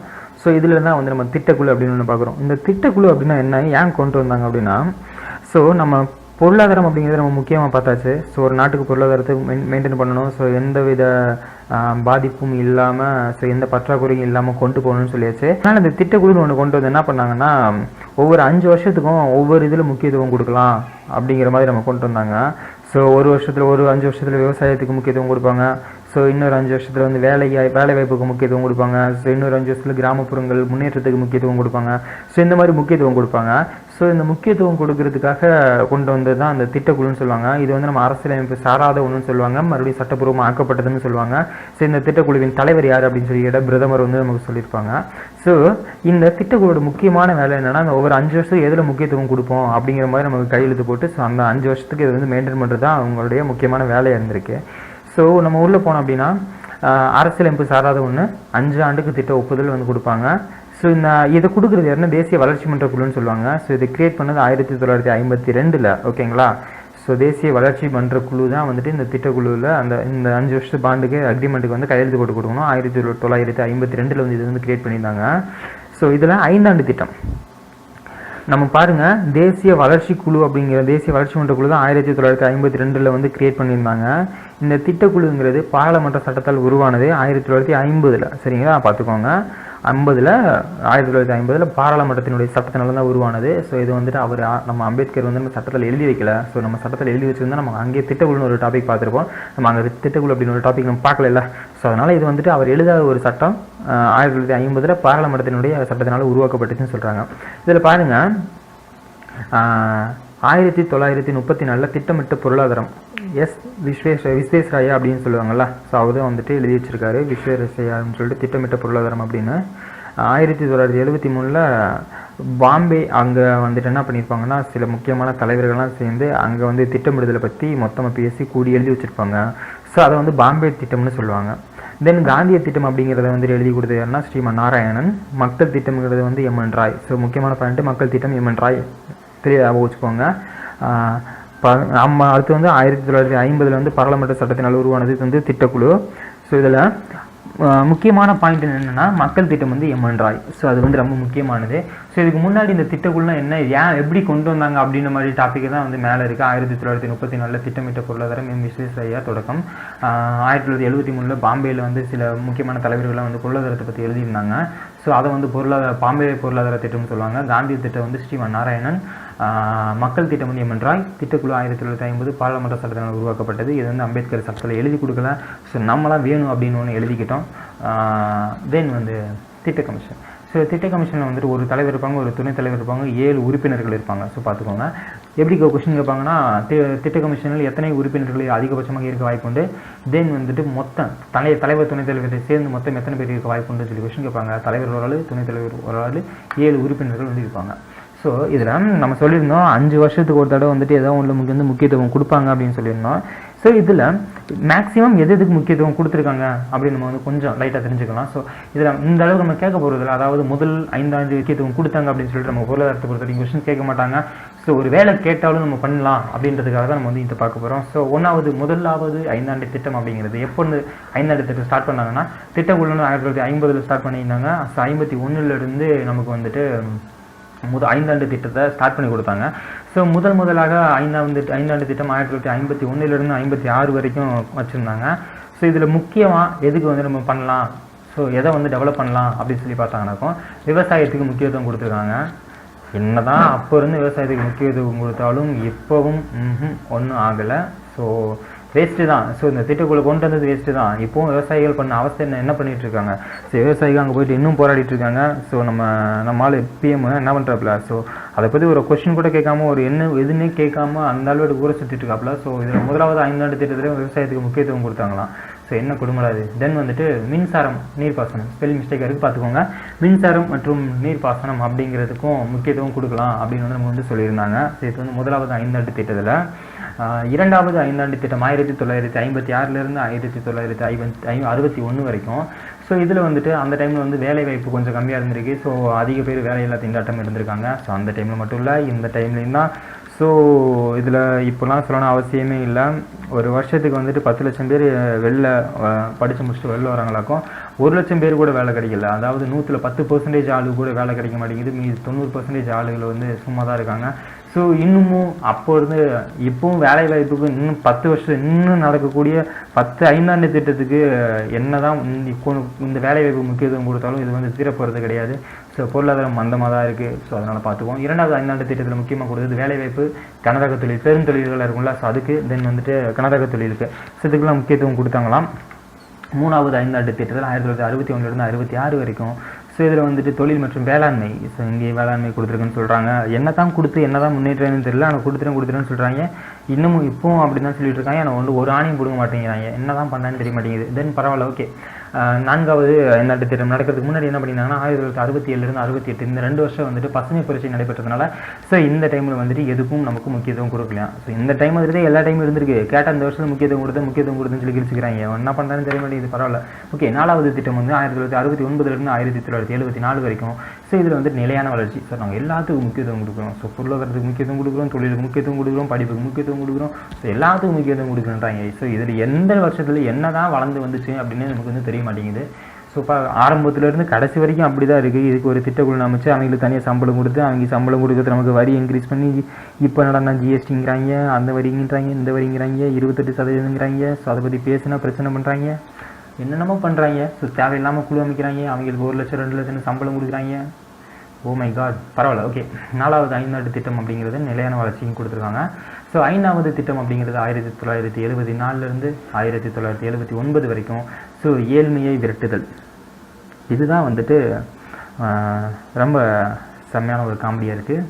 ஏழ்மையை விரட்டுறாங்களாம். இப்போது 1974 79 வரைக்குமே விரட்டியிருக்காங்க. ஸோ இன்னுமா விரட்டிகிட்டு இருக்காங்க. அந்த 5 வருஷத்துக்குள்ளே வரணும்னு சொல்லியிருக்காங்க. பட் இன்னமும் 2017 ஆயிடுச்சு. ஸோ 18 ஆக போகுது. இன்னமும் விரட்டிட்டு தான் இருக்காங்க. போக மாட்டேங்கிறாங்க போலப்பா, ரொம்ப சண்டை போடுறாங்க போல். ஏழ்மை விரட்டுதெல்லாம் பரவாயில்ல, ஓகே. தென் 6வது திட்டம் அப்படிங்கிறது வறுமை ஒழிப்பு, வேலைவாய்ப்பு, மறுபடியும் முக்கியத்துவம், பரவாயில்ல, பார்த்துக்கோங்க. இதை பற்றி நான் மறுபடியும் சொல்ல விரும்பலை. தென் வந்துட்டு நவீனமயமாக்குதல் அப்படிங்கிறது முக்கியத்துவம் கொடுத்துருக்காங்க. 1990 91 வரைக்கும் அரசியல் நிலையின்மை காரணமாக எதுவும் இல்லை. இப்போது நமது தமிழ்நாட்டில் எவ்வாறு உள்ளதோ அதே மாதிரி தான் அப்போது இருந்திருக்கு போல். சரி, பரவாயில்ல. ஸோ இந்த அரசியல் நிலையின்மை காரணமாக நமக்கு இது வரைக்கும் இந்த குரூப் 4 அண்ட் விஓ எக்ஸாமுக்கு கால்ஃபர் வராமல் இருந்துச்சு பார்த்தீங்களா. ஸோ இந்த மாதிரி தான் வந்துட்டு அந்த டைமில் அரசியல் நிலையின்மை காரணமாக ஸோ எந்தவித 5ஆண்டு திட்டத்துக்கும் முக்கியத்துவம் கொடுக்கப்படவில்லை என்று கூறுகின்றனர். ஓகே. தென் 8வது 5ஆண்டு திட்டம் அப்படிங்கிறது 1992 1997 வரைக்கும். ஸோ மக்கள் தொகை கட்டுப்பாடு, உணவு ஏற்றுமதி, ஸோ இதுக்கு வந்து முக்கியத்துவம் கொடுத்துருக்காங்க. தென் 9வது 5ஆண்டு திட்டம் அப்படிங்கிறது 1997 2002 வரைக்கும். ஸோ உற்பத்திக்கு முக்கியத்துவம் கொடுக்கணும், மக்கள் தொகை குறைப்புக்கு ரன் பண்ணணும், வளர்ச்சி வீதத்தை இன்னும் இன்க்ரீஸ் பண்ணணும், கல்வி வளர்ச்சி வீதம், தொழில் வளர்ச்சி வீதம், இதை வந்து % இன்க்ரீஸ் பண்ணணும் அப்படின்னு சொல்லிட்டு முக்கியத்துவம் வந்து 97 2002 வரைக்கும் 9வது 5ஆண்டு திட்டத்தில் கொடுத்துருக்காங்க. 10வது 5ஆண்டு திட்டத்தில் 2002 2007 வரைக்கும். ஸோ ஏழ்மை, கல்வி வேறுபாடு, மக்கள் தொகை, கிராம வளர்ச்சி, உள்நாட்டு உற்பத்தி, ஸோ இதெல்லாம் இன்க்ரீஸ் பண்ணணும், ஏழ்மையை வந்து குறைக்கணும், கல்வி வேறுபாடு இருக்கக்கூடாதுன்னு 10வது 5ஆண்டு திட்டத்தில் சொல்லியிருக்காங்க. 2002 2007 ஸோ இதுக்கடுத்து ஒரு 5ஆண்டு திட்டம் நடைபெற்று முடியுங்குள்ள இந்த கல்வி வேறுபாடு அப்படிங்கிறதுனால பெரிய பிரச்சனையே வந்துடுச்சு. ஸோ இங்கே தமிழ்நாட்டில் ஒரு விதமான கல்வி, மற்ற இடத்துல ஒரு விதமான கல்வி. ஸோ பெரிய பெரிய எக்ஸாமுக்கு எல்லாத்துக்குமே வந்துட்டு மற்ற இடத்துல இருக்கக்கூடிய கல்விக்கு ஏற்ற மாதிரி வந்துட்டு கொஷின்ஸ் எடுக்கிறது. இப்போ நம்ம பார்த்தோம்ல நீட்டு, ஸோ அதுதான். ஸோ அதான் வந்துட்டு அந்த மாதிரி கல்வி வேறுபாடு இருக்கக்கூடாது அப்படின்றதுக்காகவே ஒரு வந்து திட்டக்குழுன்னு சொல்லி அமைச்சு 5 வருஷத்துக்கு ஒரு வருஷம் பண்ணலாம் அப்படின்னு சொல்ல மாதிரி 2002 2007 ஸோ இப்படி இருக்கக்கூடாதுன்னு சொல்லி ஒரு பெரிய மீட்டிங் நடத்தி ஸோ இந்த மாதிரிலாம் பண்ணி அதுக்கு ஒரு ஜிஓ கவர்மெண்ட் ஆர்டர் போட்டு இப்படிலாம் இருக்கணும் அப்படின்லாம் சொன்னவங்க இப்போ மறுபடியும் அதே மாதிரி வந்து அதே கவர்மெண்ட் தான் ரன் பண்ணிட்டு இருக்கு. ஸோ இதுக்கு இந்த 5ஆண்டு திட்டத்துக்கு ரன் பண்ணால் என்ன, பண்ணாட்டி என்ன, ஸோ எதுக்கு இவ்வளோ டீம் வந்து மெயின்டைன் பண்ணி, ஸோ இதுக்கு ஒரு தலைவர், அப்புறம் ஒரு துணைத் தலைவர், 7 உறுப்பினர்கள் போட்டு, அதுக்கு தலைவராக பிரதமர் இருந்து, அதுக்கு ஒரு ஜிஓ போட்டு, அதுக்கு நடக்கிற கூட்டம் போட்டு, அந்த கூட்டத்துக்கு பல லட்சக்கணக்கில் வந்துட்டு கார் செலவு, ஏரோப்ளைன் செலவு, ஸோ என்னென்னமோ செலவு பண்ணி அவ்வளோ டேக்ஸுக்கு நம்மகிட்ட இருந்து காசை வாங்கி ஏன் அவ்வளோ பண்ணுறாங்க. ஸோ பொருளாதார பற்றி சொல்கிறதுனால தான் வந்து இதை பற்றி சொல்கிறோம். ஸோ முழுக்க நம்ம கிட்ட வரினால தான் வந்துட்டு பிரதமராக இருந்தாலும், குடியரசுத் தலைவராக இருந்தாலும், எம்எல்ஏ எம்பி அத்தனை பேருக்கும் நம்ம கொடுக்குற வரி தான். இப்போ ஒரு செல்ஃபோனுக்கு நீங்கள் 10 ரூபாய்க்கு ரீசார்ஜ் பண்ணுறீங்க, 7 ரூபா ரீசார்ஜ் அது மீண்டும் 3 ரூபாய் ஏறலைங்களா, அந்த 3 ரூபாய் தான் நம்ம வந்து வரி கட்டுறோம். ஸோ அந்த வரியில் வந்துட்டு வோடஃபோன் கம்பெனியோ ஏர்டெல் கம்பெனியோ அவன் வந்து 1 ரூபா வச்சுப்பான், மீதி வந்து 2 ரூபா வந்து மாற்றி போகும். ஸோ இந்த மாதிரி எல்லாமே வரி. ஸோ இதில் பூராமே வரி, எல்லாம் நேர்முக வரி, மறைமுக வரி, எல்லாமே வரி. இப்போ நம்ம ஒரு சோப்பு வாங்குகிறோம், சோப்பு வந்து எம்ஆர்பி ப்ரைஸ் வந்து 10 ரூபா போட்டிருப்போம், நமக்கு 12 ரூபா வைப்பான். ஸோ அதுவும் டேக்ஸு, அது வந்து மறைமுக வரி. அவன் கட்ட வேண்டிய அந்த சோப்பு விற்கிறவங்க கட்ட வேண்டிய வரி நம்ம கட்டிகிட்டு இருக்கோம். ஸோ இது மறைமுக வரி. இன்கம் டேக்ஸ் அப்படிங்கிறது வந்துட்டு நம்ம நேரடியாக வரி கட்டிகிட்டு இருக்கோம். ஸோ முழுக்க அவன் மற்றவங்க பண்ணுற அயோக்கியத்தனத்துக்கு ஃபுல்லாக நம்ம சம்பளம் கொடுத்து அவனை வந்து வேலை பார்க்க வச்சுட்ருக்கோம். ஸோ அந்த மாதிரி பண்ணியுமே நம்ம சம்பளம் கொடுத்து நம்ம வரியை வாங்கிட்டுமே ஒரு வேலையும் பண்ணாமல் இருக்கானுங்க. ஸோ இந்த மாதிரி வேலைலாம் பண்ணிகிட்ருக்கானுங்க. ஸோ அப்படி இருந்தும் வேஸ்ட்டு. நம்ம இனிமேலாவது அரசியலை பொறுத்த வரைக்கும், பாலிடிக்ஸை பொறுத்த வரைக்கும் ஒழுங்காக பார்த்தா அப்படின்னா தான் நம்மளுடைய பொருளாதாரம் அப்படிங்கிறது நிலச்சி நிற்கும். ஸோ இல்லை அப்படின்னா கடைசி வரைக்கும் நம்ம வந்துட்டு முன்னேற போகிறது ஒரு வாய்ப்பே இருக்காது. ஸோ அதனால் தெளிவாக பார்த்துக்கோங்க. ஸோ அடுத்து வர எலெக்ஷன்லேயாவது கொஞ்சம் தெளிவாக பார்த்து எல்லாருமே கொஞ்சம் நல்லதாக பண்ணுவோம் அப்படின்னு நினைக்கிறேன். ஸோ ஓகே, 10வது ஐந்தாண்டு திட்டத்தில் வந்து ஏழ்மை, கல்வி வேறுபாடு, மக்கள் தொகை, கிராம வளர்ச்சி, உள்நாட்டு உற்பத்தி அப்படிங்கிறது வந்து முக்கியத்துவம் கொடுத்துருக்காங்க. 2002 2007 வரைக்கும். 11வது ஐந்தாண்டு திட்டம் அப்படிங்கிறது 2007 2012. ஸோ ஒன்று மட்டும் இருக்குது, மாற்றிக்கோங்க. 11வது ஐந்தாண்டு திட்டம் கல்வியை வந்துட்டு 25% இன்க்ரீஸ் பண்ணணும், வேலைவாய்ப்பு வந்து 5% இன்க்ரீஸ் பண்ணணும் அப்படிங்கிறதுல முக்கியமாக வச்சுருக்காங்க சொல்கிறாங்க 11வது ஐந்தாண்டு திட்டத்தில். 12வது ஐந்தாண்டு திட்டம் 2012 2017 வரைக்கும் சொல்லுவாங்க. ஸோ அதிக தோல்வி. ஸோ இதில் வந்துட்டு அந்தளவுக்கு நம்ம ரன் பண்ணலை. ஸோ இதில் என்ன இருக்குது அப்படின்னு சொல்லிட்டு நம்ம வந்து பார்ப்போம். ஸோ இதுக்கடுத்து இந்த ஐந்தாண்டு திட்டம் அப்படிங்கிறத நிறைவேற்றி தான் சொல்லுவாங்க. தென் வந்துட்டு அதையும் பார்ப்போம். இதில் இது வரைக்கும் கொண்டு வந்த அந்த 11 ஐந்தாண்டு திட்டத்தில் 3வது ஐந்தாண்டு திட்டம் இருக்குல்ல, ஸோ அது அதிகமாக தோல்வி அடைஞ்சிச்சு, அதிகமாக வெற்றி அடைஞ்சது 8வது ஐந்தாண்டு திட்டமாக. ஸோ இந்த 2 மட்டும்தான் வந்து ஓரளவு சொல்கிறாங்க. மற்றதெல்லாம் வந்துட்டு ஏதோ ஆவரேஜாக போச்சுன்னு சொல்கிறாங்க. ஆனால் நம்மளை பொறுத்த வரைக்கும் ஆவரேஜாகவும் போகலை, வெற்றியும் அடையலாம், எல்லாமே தோல்வி தான். ஏன்னா இன்னமும் இந்த 11 ஐந்தாண்டு திட்டத்தில் கொண்டு வந்த அத்தனை பாயிண்ட்ஸும் இன்னமும் நமக்கு வந்து டெவலப் ஆகலை. ஸோ இன்னமும் வளர்ச்சி வராத கிராமங்கள் இருக்குது, கல்வியில் வித்தியாசம் இருக்குது, விவசாயத்துலேயும் மந்தமாக இருக்குது. ஸோ விவசாயிகளை வந்து நம்ம பொருளாதாரத்தின் முதுகெலும்புன்னு சொல்லுவாங்க விவசாயத்தை, அதுவும் ரொம்ப மந்தமாக இருக்குது. அப்புறம் கல்வி டிஃப்ரென்ஸ் சொல்லவே தேவையில்லை, வேலை வாய்ப்பு அவசியமே இல்லை, பணப்பற்றாக்குறை. ஸோ இதில் வந்து கலப்பு பொருளாதாரம்னு ஒன்று சொல்லுவாங்க. அதாவது பெரும்பாலும் முதலாளித்துவம் இருந்தால் அது வந்துட்டு முதலாளித்துவ பொருளாதாரமும், அப்புறம் வந்து கவர்மெண்ட்டில் இருந்து அது வந்து இது சொல்லுவாங்க தனியார்த்துவம் முதலாளித்துவம்னு சொல்லுவாங்க. ஸோ கலப்பு பொருளாதாரங்கிறது வந்துட்டு சொல்லுவாங்க. நம்ம இந்தியாங்கிறது கலப்பு பொருளாதாரம், அதாவது முதலாளித்துவம் கிடையாது, கவர்மெண்ட்டும் கிடையாது, ரெண்டும் சேமாக வச்சு மெயின்டைன் பண்ணிகிட்டு இருக்காங்க அப்படின்னு சொல்லுவாங்க. ஆனால் இன்னமும் சரி. ஸோ முழுக்க கவர்மெண்ட்டே ஒரு முதலாளித்துவம் தான் சாஞ்சிருக்கு. ஸோ இப்போது நம்ம பிஎம் கொண்டு வர அத்தனையுமே ஒரு நார்மலான ஒரு ஏழ்மையான மக்கள் வந்துட்டு பயன்படுற மாதிரி எந்த ஒரு திட்டமும் கிடையாது. முழுக்க அவர் கொண்டு வர அத்தனை திட்டமே வந்து பார்த்தோம் அப்படின்னா ஒரு முதலாளிகள், ஒரு பெரிய முதலாளிகள் வந்து பயன்படுற மாதிரி திட்டம் தான் கொண்டு வந்துட்டுருக்கு. ஸோ அதனால் நம்மளை வந்து கலப்பு பொருளாதாரம் அப்படின்னு சொல்கிறதுக்கான ஒரு இதுவே தகுதியாக நமக்கு கிடையாது அப்படின்னே சொல்லலாம். முழுக்க கவர்மெண்ட்டே முதலாளித்துவம் வந்திக்க சாஞ்சிருக்கும் போது ஸோ இது என்ன கவர்மெண்ட் ஆட்சி ஆண்டுட்டு இருக்கு. இப்போ நம்ம பார்க்குறோம், ஒரு மயானம் கூட வந்துட்டு ரிலையன்ஸ் கம்பெனிக்கார எடுத்திருக்கான். ஸோ அங்கே வந்து ஆட் கொடுக்குறான், ஒரு பணத்தை எரிச்சா இன்னொரு பணம் இறைக்கிறதுக்கு ஃப்ரீன்னு சொல்லிட்டு. ஸோ இந்த மாதிரி ஒரு மயானத்துக்குள்ளே வந்து ஒரு தனியார்த்துவம் வந்துட்டு அவங்க வந்துட்டு செலுத்திட்டு இருக்காங்க. ஸோ தனியார் மையம் வந்து ஆதிக்கத்தை செலுத்திட்டு இருக்காங்க அப்படின் போது இங்கே வந்துட்டு என்ன பெரிய கவர்மெண்ட் ஆட்சி ஆண்டுட்டு இருக்கு. ஸோ என்ன நமக்கு வந்து கவர்மெண்ட் நல்லது பண்ணிட்டு இருக்கு. ஸோ இதை எப்படி வந்து நம்ம கலப்பு பொருளாதாரம் சொல்லலாம் அப்படின்னு நம்ம வந்து பேசலாம். ஒன்றும் தப்பு இல்லை. தென் வந்துட்டு ஸோ இந்த மாதிரி இருக்கிற ஒரு இதனால் எப்போவுமே நம்ம பொருளாதாரம் அப்படிங்கிறது ஒன்று இன்க்ரீஸ் ஆக போகிறதில்ல. ஸோ இது வரைக்கும் வளர்ந்து ஒரு நாடு அப்படி இருந்து சொல்லியிருந்த பட்டியலில் இப்போ அந்த பட்டியலில் இருந்தே கூட நம்ம எடுத்துட்டாங்க. இப்போது ஜிஎஸ்டி வரி கொண்டு வந்ததுக்கப்புறம் அந்த ஜிஎஸ்டி வரி கிரியேட் பண்ணியிருந்த அந்த டீமே வந்துட்டு என்ன சொல்லியிருக்கு அப்படின்னா பொருளாதாரம் ரொம்ப மந்தமாக தான் போயிட்டுருக்கு அப்படிங்கிற மாதிரியும் சொன்னாங்க. ஸோ பட் அதை பற்றிலாம் நமக்கு ஒரு நியூஸ்லேயே வந்து பெருசாக ஒன்றும் சொல்லிக்கல. ஸோ நம்ம ஆளுகளுக்கு எல்லாமே ரொம்ப ஃப்ளாஷ் நியூஸ் எல்லாமே போகிறது வந்துட்டு இந்த மாதிரி நியூஸ்லாம் சொல்ல மாட்டாங்க. ஸோ ரொம்ப டிஃப்ரெண்ட்டாக இருக்குல்ல. ஸோ அந்த மாதிரி நியூஸ் மட்டும் தான் சொல்லுவாங்க. பரவாயில்ல, எனிவே எப்படி வேணாலும் இருந்துட்டு போட்டோம், நாம் கொஞ்சம் பேசலாம், நமக்கு தெரிஞ்ச விஷயத்தையும் கொஞ்சம் பேசலாம். ஸோ அதனால் முக்கியமான ஒன்று, நம்ம பொருளாதாரத்தில் நிலச்சிருக்கணும். ஸோ கரெக்டாக மெயின்டைன் பண்ணணும் அப்படின்னா ஸோ நம்ம பண்ணுற ஒரே வேலை முக்கியமாக பாலிடிக்ஸ்குள்ளே நம்மளும் கரெக்டாக இருக்கணும். ஸோ அதை பற்றி நம்மளும் கொஞ்சம் தெரிஞ்சுக்கணும் அப்படிங்கிறது ரொம்ப முக்கியமாக பார்த்துக்கோங்க. ஸோ இது வரைக்கும் நம்ம 11 ஐந்தாண்டு திட்டங்கள் கொண்டு வந்திருந்தாங்க. ஸோ அதில் எதுவுமே வந்துட்டு அந்தளவுக்கு நிலச்சி நிற்கலன்னு தான் சொல்லணும். ஸோ இருந்தாலும் நம்ம டிஎன்பிசியை பொறுத்த வரைக்கும் இதில் என்னத்துக்கு முக்கியத்துவம் கொடுத்துருக்காங்க அப்படின்னு சொல்லி கேட்பாங்க. ஸோ அதனால் இதில் இருக்கக்கூடிய பாயிண்ட்ஸ் எல்லாத்தையும் கொஞ்சம் நோட் பண்ணி எடுத்து வச்சுக்கோங்க. ஸோ இதில் தான் முக்கியத்துவம் கொடுத்துருந்தாங்க அப்படிங்கிறது கொஞ்சம் தெரிஞ்சுக்கலாம். தென் இதுக்கடுத்து புரட்சி அப்படின்னு ஒன்று ஸோ இடையில நடந்திருக்கும். ஸோ ஸோ அந்த புரட்சிகள் எதுக்குன்னா இதுக்கு முக்கியத்துவம் கொடுங்க அப்படிங்கிற மாதிரி புரட்சி நடந்திருக்கும். ஸோ இதில் கருப்பு புரட்சி அப்படின்னு சொல்கிறது பெட்ரோலுக்கு முக்கியத்துவம், பெட்ரோலை வந்து இன்க்ரீஸ் பண்ணுறதுக்காக அதுக்கு முக்கியத்துவம் கொடுங்க அப்படிங்கிறதுக்கும், பழுப்பு கருப்புங்கிறது பெட்ரோல், பழுப்புங்கிறது தோல் புரட்சி, நீலம்ங்கிறது மீன் புரட்சி, தங்க இலைங்கிறது சணல் புரட்சி, சணலுக்காக இதெல்லாம் இன்க்ரீஸ் பண்ணணும் அப்படிங்கிறதுக்காக புரட்சி, தங்க அப்படிங்கிற சொல்லுது தங்க இலைனா சணல், தங்க புரட்சி அப்படிங்கிறது தென் போட்டிருக்கோம், மிஸ்டேக்ஸ் மாற்றிக்கோங்க, தேன் மற்றும் தோட்டக்கலை, சாம்பல் புரட்சிங்கிறது உரம், இளஞ்சிவப்பு அப்படிங்கிறது இறால், வெண்மை புரட்சி அப்படிங்கிறது பால். ஸோ இது எல்லாத்துக்குமே வந்துட்டு முக்கியத்துவம் கொடுக்கணும் இதுக்கெல்லாம் அப்படின்னு சொல்லி புரட்சி பண்ணது வந்துட்டு இதெல்லாம் சொல்லியிருப்பாங்க. ஸோ இதில் முக்கியமாக பார்த்துக்கோங்க, இது கொஸ்டின்ஸ் கேட்குறது. ஸோ பொறுத்துகளில் கேட்பாங்க, 4 கலர் கொடுத்துட்டு இதுக்கு ஆப்போசிட்டில் 4 புரட்சிகள் கொடுத்துட்டு ஸோ இது எதுக்கு நடந்துச்சு அப்படின்னு கொஸ்டின் கேட்பாங்க. ஓகே, ஸோ இது வரைக்கும் இந்த புரட்சிகள்னா 5 திட்டம் அப்படின்னு கொஞ்சம் லைட்டாக பார்த்தோம். ஸோ இதுக்கு அடுத்த வீடியோஸில் இருந்து பொருளாதாரத்தில் இருக்கக்கூடிய சில முக்கியமான பாயிண்ட்ஸ் எல்லாமே நம்ம வந்து பார்க்க போகிறோம். ஸோ இந்த மாதிரி வீடியோஸ் எல்லாமே வந்து கரெக்டாக உங்களை வந்து ரிசீவ் ஆகணும், நீங்கள் மறக்காமல் எல்லா வீடியோஸும் பார்க்கணும் அப்படின்னு சொல்லி நீங்கள் நினச்சிங்கன்னா நீங்கள் பண்ண வேண்டிய ஒரே வேலை நம்ம சேனலை மறக்காமல் சப்ஸ்கிரைப் பண்ணிக்கோங்க. இந்த வீடியோஸ் உங்களுக்கு பிடிச்சிருந்தால் லைக் பண்ணுங்கள், ஷேர் பண்ணுங்கள். இந்த வீடியோஸில் ஏதாவது உங்களுக்கு டவுட் இருந்தாலும் நீங்கள் ஏதாவது கொஸ்டின் கேட்கணும் அப்படின்னு நினச்சாலும் இந்த வீடியோக்கு கீழே கமெண்ட் பண்ணுங்கள். மறக்காமல் உங்கள் ஃப்ரெண்ட்ஸ்க்கும் ஷேர் பண்ணிக்கோங்க. நீங்கள் பண்ண வேண்டிய ஒரே வேலை நம்ம சேனலை மறக்காமல் சப்ஸ்கிரைப் பண்ணிக்கோங்க. தேங்க்யூ.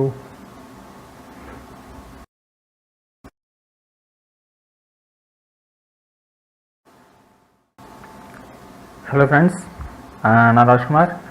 இப்போ நம்ம பார்த்துட்டு இருக்கிறது வந்துட்டு பொருளாதாரம் அப்படிங்கிறதுல 3வது வீடியோ பார்த்துட்ருக்கோம். ஸோ இதுக்கு முன்னாடி போட்டிருக்க வீடியோஸ் பார்க்கல அப்படின்னா ஃபஸ்ட்டு கிளிக் பண்ணி அதை பார்த்துக்கோங்க. ஸோ இதில் வந்துட்டு இந்திய பொருளாதாரம் அப்படிங்கிறத லைட்டாக கொஞ்சம் பார்க்கலாம். இதில் சில முக்கியமான பாயிண்ட்ஸ் பார்க்கலாம். ஸோ இதில் வந்து பாருங்கள், பொருளாதாரம். ஸோ நம்ம இந்திய பொருளாதாரத்தினுடைய முதுகெலும்பாக இருக்கிறது என்னதுன்னா வேளாண்மைன்னு சொல்லுவாங்க. ஸோ இந்த வேளாண்மை வந்துட்டு பருவக்காற்றின் சூதாட்டம் அப்படின்னு நமக்கு வந்து சொல்லுவாங்க. ஸோ பார்த்துக்கோங்க, முதுகெலும்புங்கிறது நம்ம இந்திய பொருளாதாரத்தின் முதுகெலும்பு வேளாண்மை. ஸோ நல்லா பார்த்துக்கோங்க, முதுகெலும்பு வேளாண்மையாக. ஸோ இப்போ நம்ம டெல்லியில் நடக்க பிரச்சனையெல்லாம் பார்த்தீங்கன்னா தெரியும், முதுகெலும்பு வேளாண்மையா அப்படியா தெரியுது. ஸோ பரவாயில்ல.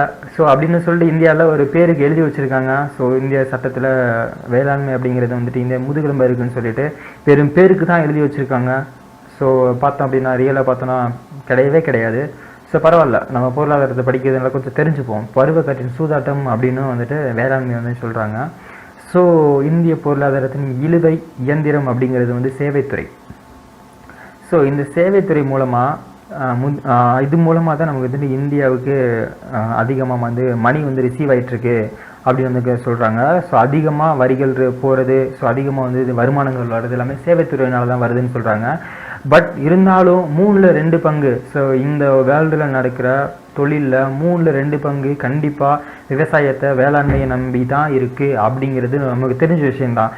ஸோ அது இல்லாமல் நமக்கு வந்து இருக்கவே முடியாது. தென் வந்துட்டு பார்த்துக்கோங்க, அப்படி இருந்துமே நமக்கு வந்துட்டு அதுக்கான ஒரு மதிப்பு கிடைக்கல. ஸோ அதுக்கான ஒரு அவுட்புட் கிடைக்கல, ஜஸ்ட் ஒரு இதாக தான் இருக்குது. ஸோ இந்த நிலைமையில போயிட்டு இருந்தால் நம்ம இந்தியாவோட பொருளாதாரம் எந்த நிலைமைக்கு போகும் அப்படின்னு நமக்கு வந்து தெரியாத ஒன்றும் இல்லை. ஸோ கண்டிப்பாக தெரியும், இப்படியே போயிட்டுருக்கு அப்படின்னா நான் அடுத்து இன்னும் கொஞ்சம் காலத்தில் வந்துட்டு சாப்பாட்டுக்கு வழியே இருக்காது. ஸோ விவசாயமே இல்லைட்டு எங்கேருந்து சாப்பாடு வரும், ஸோ எங்கேருந்து உணவுப் பொருட்கள் வரும், ஸோ எல்லாமே வந்துட்டு பேப்பரையும் பாலித்தீன் பேப்பரையும் இரும்பையும் கல்லையும் போட்டு சாப்பிட முடியும். ஸோ அதனால் வந்துட்டு நம்மளை ஆள்றவங்க தான் யோசிக்கலை.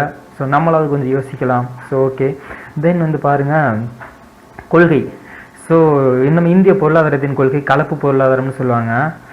தென் வந்துட்டு 2ஆம் நிலை பொருளாதாரம் அப்படின்னு நம்ம வந்து சொல்கிறாங்க. அந்த 2ஆம் நிலை பொருளாதாரம் என்னென்னா வளரும் பொருளாதாரம் அப்படின்ற நிலைமையில் வந்து இந்தியா இருக்குன்னு சொல்லுவாங்க. வளரும் நாட்டிலிருந்தே இந்தியாவை தூக்கிட்டாங்க, என்னத்த பொருளாதாரத்தில் இருந்து இருக்க போகிறாங்க. ஓகே. ஸோ இதில் வந்து பாருங்கள், இந்த பொருளாதாரம் குறைவு. ஸோ இந்த பொருளாதாரம் மந்தமாக இருக்கிறதுக்கு காரணம் என்ன அப்படின்னா மக்கள் தொகை சொல்கிறாங்க. ஸோ மக்கள் தொகை அதிகமாக இருக்கிறதுனால பொருளாதாரத்தில் வந்து மந்தம் ஏற்படுது. தென் தலா வருமானம், ஓவரால் மக்கள் தொகையை கூட்டி, ஸோ அதை வந்துட்டு மக்கள் தொகைகளை ஓவரால் மக்கள் தொகையோட வருமானத்தை கூட்டி அந்த மக்கள் தொகைகளை வகுக்கும் போது தலா வருமானம் அப்படிங்கிறது ஒரு பர்டிகுலர் அமௌண்ட் ரொம்ப கம்மியாக தான் இருக்குது. ஸோ அதாவது சில மக்கள் இருக்கிறதுலே ரொம்ப அதிக சம்பளமும் சில மக்கள் இருக்கிறது ரொம்ப லோவாக வாங்குறாங்க. ஸோ அதனால் அதை ஈக்குவல் பண்ண முடியல அப்படின்னு காரணம் சொல்கிறாங்க. தென் வந்து வறுமை, தென் வந்து வேலை வாய்ப்பின்மை. ஸோ இது எல்லாமே எப்படி இருக்குது அப்படின்னு நமக்கு வந்து தெரியும். ஸோ இதில் வந்து கலப்பு பொருளாதாரம் அப்படின்னு ஒன்று சொன்னோம். ஸோ இதில் வந்து பாருங்கள், நாட்டில் உற்பத்தி செய்யக்கூடிய பொருளில் மேக்ஸிமம் அதிகபட்சமாக வந்துட்டு ஏதோ ஒரு முதலாளியை மட்டும் சார்ந்துருந்துச்சு அப்படின்னா அது வந்துட்டு முதலாளித்துவ பொருளாதாரம்னு சொல்லுவாங்க. இல்லை கவர்மெண்ட்டை சார்ந்திருக்கு அப்படின்னா அது வந்துட்டு சமத்துவ பொருளாதாரம்னு சொல்லுவாங்க. ஸோ இந்த மாதிரி ரெண்டுமே நம்ம இந்தியாவில் இல்லை. ஆனால் வந்துட்டு இது வந்துட்டு ரெண்டையும் மிக்ஸ் பண்ணி தான் இருக்குது. சிலது வந்து கவர்மெண்ட்டை சார்ந்திருக்கு, சிலது வந்து முதலாளித்துவத்தை சார்ந்திருக்கு அப்படின்னு வந்து நமக்கு சொல்கிறாங்க. ஸோ அதனால் வந்து கலப்பு பொருளாதாரம்னு சொல்கிறாங்க. இதில் வந்து கலப்பு பொருளாதாரத்துக்கு அப்படின்றதுக்கு நமக்கும் அதுக்கு சம்மந்தமே இல்லாத மாதிரி தான் இருக்குது. ஏன்னா வந்துட்டு இப்போ ஒரு ரோடு போகிறதா இருந்தாலும் ரோடுக்கு வந்துட்டு 100 வருஷத்துக்கு 101 வருஷத்துக்கு வந்துட்டு ஒரு முதலாளிக்கு வந்துட்டு அக்ரிமெண்ட்டில் பாண்டில் வந்து சைன் போட்டு கொடுக்குறான். ஸோ இந்த ரோடு நீங்கள் வந்து சீரமைச்சு வச்சுக்கோங்க, ஸோ இவ்வளோ ஃபண்டு கொடுத்துருங்கன்னு சொல்லிட்டு 101 வருஷத்துக்கு வந்துட்டு ஒரே ஒரு முதலாளிக்கு வந்து அந்த பக்கம் சேருது. ஸோ இப்படி போகும்போது 100 வருஷத்துக்கு அந்த இதுக்குள்ளே கவர்மெண்ட் இன்வால்வ் ஆக முடியாது. ஒரு ரோடாக இருந்தாலும் சரி, ஒரு மயானத்துக்கும் சரி, மயானத்துக்குள்ளே இப்போ வந்துட்டாங்க. ஸோ இந்த மாதிரி மேக்ஸிமம் அதிகபட்சமாக இப்போது ஹாஸ்பிட்டல்ஸு மேக்ஸிமம் என்ன பண்ணாங்கன்னா ஹாஸ்பிட்டல்ஸ் அப்படி மாறி போயிட்டுருக்கு, ஸ்கூல் மாறி போயிட்டுருக்கு, ஸோ காலேஜஸ் மாறி போயிட்டுருக்கு. ஸோ முழுக்க எல்லாமே ஆப்போசிட்டில் போயிட்டுருக்கு. ஸோ சமத்துவ பொருளாதாரம் அப்படிங்கிறது முழுக்க முதலாளித்துவ பொருளாதாரம் மாறிட்டுருக்கு. ஸோ அப்படி மாறிட்டு இருக்கும்போது இதை கலப்பு பொருளாதாரம்னு என்ன அர்த்தத்தில் சொல்கிறாங்க அப்படின்னு தெரியல. ஓகே, இருந்தாலும் கலப்பு பொருளாதாரத்தின் தந்தை அப்படின்னு சொல்கிறது யாருன்னா நேரு வந்து நமக்கு சொல்கிறாங்க. ஸோ தென் வந்து பொருளாதார சீர்திருத்தம் அப்படிங்கிறதுனா இந்த பொருளாதாரத்தை ஏற்படக்கூடிய மந்தத்தை நம்ம சரி செய்யணும் அப்படிங்கிறதுக்காக பொருளாதார சீர்திருத்த கொள்கை 1991 கொண்டு வந்தாங்க. ஸோ இது வந்துட்டு முக்கியமான பாயிண்ட்ஸ். ஸோ அதில் ஏற்படக்கூடிய பிரச்சனையை சரி பண்ணணும் அப்படின்றதுக்காக ஸோ இது மூலமாக சில வந்துட்டு முக்கியமான அதை சரி பண்ணுறதுக்கு சில கொள்கையை கொண்டு வந்தாங்க. அந்த கொள்கையின் பேர் வந்துட்டு இது முக்கியமான பாயிண்ட்ஸ் கிடையாது, ஜஸ்ட் கொஞ்சம் தெரிஞ்சுக்கோங்க. புதிய பொருளாதார கொள்கை, தாராளமயமாதல் கொள்கை, சந்தை பொருளாதாரம், எல்பிஜி கொள்கை, சீர்திருத்த கொள்கை அப்படிங்கிற மாதிரிலாம் வந்துட்டு பொருளாதாரத்தை சரி பண்ணுறதுக்காக கொண்டு வந்திருந்தாங்க இந்த கொள்கை எல்லாமே. இந்த பொருளாதார சீர்திருத்தம் அப்படிங்கிறது என்னதுன்னா, இந்த பொருளாதார சீர்திருத்தத்துக்கு தந்தை அப்படின்னு சொல்கிறது வந்து ராஜீவ்காந்தி. ஸோ இதுக்கு முன்னாடி ஒன்று பார்த்துருந்தோம், கலப்பு பொருளாதாரத்தின் தந்தைங்கிறது நேரு, பொருளாதார சீர்திருத்த தந்தைங்கிறது ராஜீவ்காந்தி. இந்த அறிமுகம் செஞ்சது யாருன்னா நரசிம்மராவ். ஸோ இதில் முக்கியமான பாயிண்ட்ஸ்லாம் நமக்கு இவ்வளோ தான். ஸோ இதுக்கு அடுத்த வீடியோஸில் ஒவ்வொரு பாயிண்ட்ஸ் இதில் முக்கியமான பாயிண்ட்ஸ் இருக்கிற டாபிக் எல்லாத்தையும் வந்து ஒவ்வொன்றா பார்க்க போகிறோம். ஸோ இந்த மாதிரி வீடியோஸ் எல்லாமே கரெக்டாக உங்களுக்கு வந்து ரிசீவ் ஆகணும் அப்படின்னு நீங்கள் நினச்சிங்கன்னா நீங்கள் பண்ண வேண்டிய ஒரே வேலை நம்ம சேனல் மறக்காமல் சப்ஸ்கிரைப் பண்ணிக்கோங்க. உங்கள் ஃப்ரெண்ட்ஸ் எல்லாத்துக்கும் இந்த வீடியோ ஷேர் பண்ணுங்கள். உங்களுக்கு ஏதாவது டவுட்ஸ் ஏதாவது இருந்துச்சு அப்படின்னா அந்த வீடியோ கீழே கமெண்ட் பண்ணுங்கள். தேங்க்யூ. ஹலோ ஃப்ரெண்ட்ஸ், நான் ராஜ்குமார்.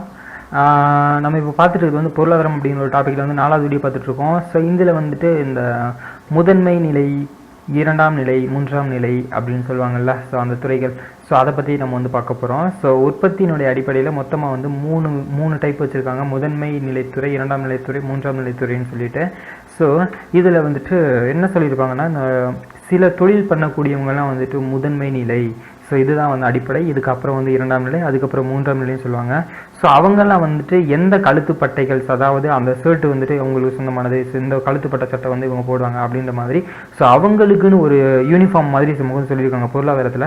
ஸோ இந்த ஷர்ட் அணிகிறவங்கலாம் வந்துட்டு, இந்த ஷர்ட் அணிகிறவங்கன்னு சொல்லலை, ஸோ இந்த தொழில் பார்க்குறவங்களுக்கு இந்த சட்டை, இந்த தொழில் பார்க்குறவங்களுக்கு இந்த கழுத்துப்பட்ட சட்டை அப்படிங்கிற மாதிரி நம்ம வந்து சொல்லி வச்சுருக்காங்க நம்ம பொருளாதாரத்தில்.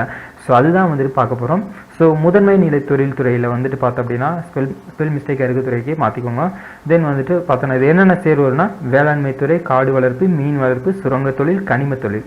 ஸோ இந்த தொழில் பண்ணக்கூடியவங்க எல்லாமே சிவப்பு நிற கழுத்துப்பட்டை இதை அணியக்கூடியவங்கள் அப்படின்னு நமக்கு வந்து பொருளாதாரத்தில் சொல்கிறாங்க. ஸோ பொருளாதார அடிப்படையில் பார்க்கும்போது தென் 2ஆம் நிலை துறை அப்படிங்கிறது என்னன்னா மின்சாரம், நீரிழிப்பு, கட்டுமான தொழில், இயற்கை எரிவாயு, எண்ணெய் சுத்திகரிப்பு. ஸோ இதில் பாருங்கள், முதன்மைக்கு வேளாண்மை, ஸோ அடிப்படையான தொழில். ஸோ இதெல்லாம் வந்துட்டு அடிப்படை, இதுதான் ஃபஸ்ட்டு வரும். ஸோ 2ஆம் நிலைங்கிறது இதுக்கு அடுத்து வரும் அப்படிங்கிற மாதிரி சொல்கிறாங்க. ஸோ இந்த 2ஆம் நிலை தொழிலை வந்து சேர்ந்தது மின்சாரம், நீரிழிப்பு, கட்டுமான தொழில், இயற்கை எரிவாயு, எண்ணெய் சுத்திகரிப்பு. ஸோ இதெல்லாம் வந்துட்டு நீல நிற கழுத்துப்பட்டை அப்படின்னு சொல்கிறாங்க. 3ஆம் நிலை வந்து சேவைத்துறை சொல்கிறாங்க. உணவு, விடுதி, போக்குவரத்து, தகவல் தொழில்நுட்பம், வங்கி. ஸோ இதெல்லாம் வந்து இளஞ்சிவப்பு கழுத்து நிறப்பட்டை அப்படின்னு சொல்கிறாங்க. ஸோ 3ஆம் நிலை சேவைத்துறை, இந்த சேவைத்துறை தான் வந்துட்டு இழுவை இயந்திரம் சொன்னால. ஸோ இந்த பொருளாதாரத்தின் இழுவை இயந்திரமாக பயன்படுது வந்து சேவைத்துறை. ஸோ பார்த்துக்கோங்க, கொஷின்ஸ் கேட்பாங்க. ஸோ முக்கியமான பாயிண்ட்ஸ் மட்டும் தான் நம்ம வந்து சொல்லிட்டு இருக்கோம். ஸோ அதனால எல்லாமே தெளிவாக பார்த்துக்கோங்க. தென் வெள்ளை கழுத்துப்பட்டை, டாக்டரு, வழக்கறிஞர், பாதுகாப்பு பணி, இந்த அடுத்து கற்பித்தல், டீச்சர்ஸு, ஆராய்ச்சி அப்படின்னா நமக்கு தெரியும்ல. ஸோ பொது நிர்வாகம், ஸோ இந்த மாதிரி டாப்பிக்கில் இந்த மாதிரி தொழில் புரியக்கூடியவங்க எல்லாமே வந்து வெள்ளை கழுத்துப்பட்டை. காலர் வந்து ஒயிட் அண்ட் ஒயிட். ஸோ அந்த அழுக்குப்படாதுன்னு சொல்லுவாங்கல்ல. டாக்டராக இருக்கவங்க, வழக்கறிஞர்களா, லாயராக இருக்கிறவங்க.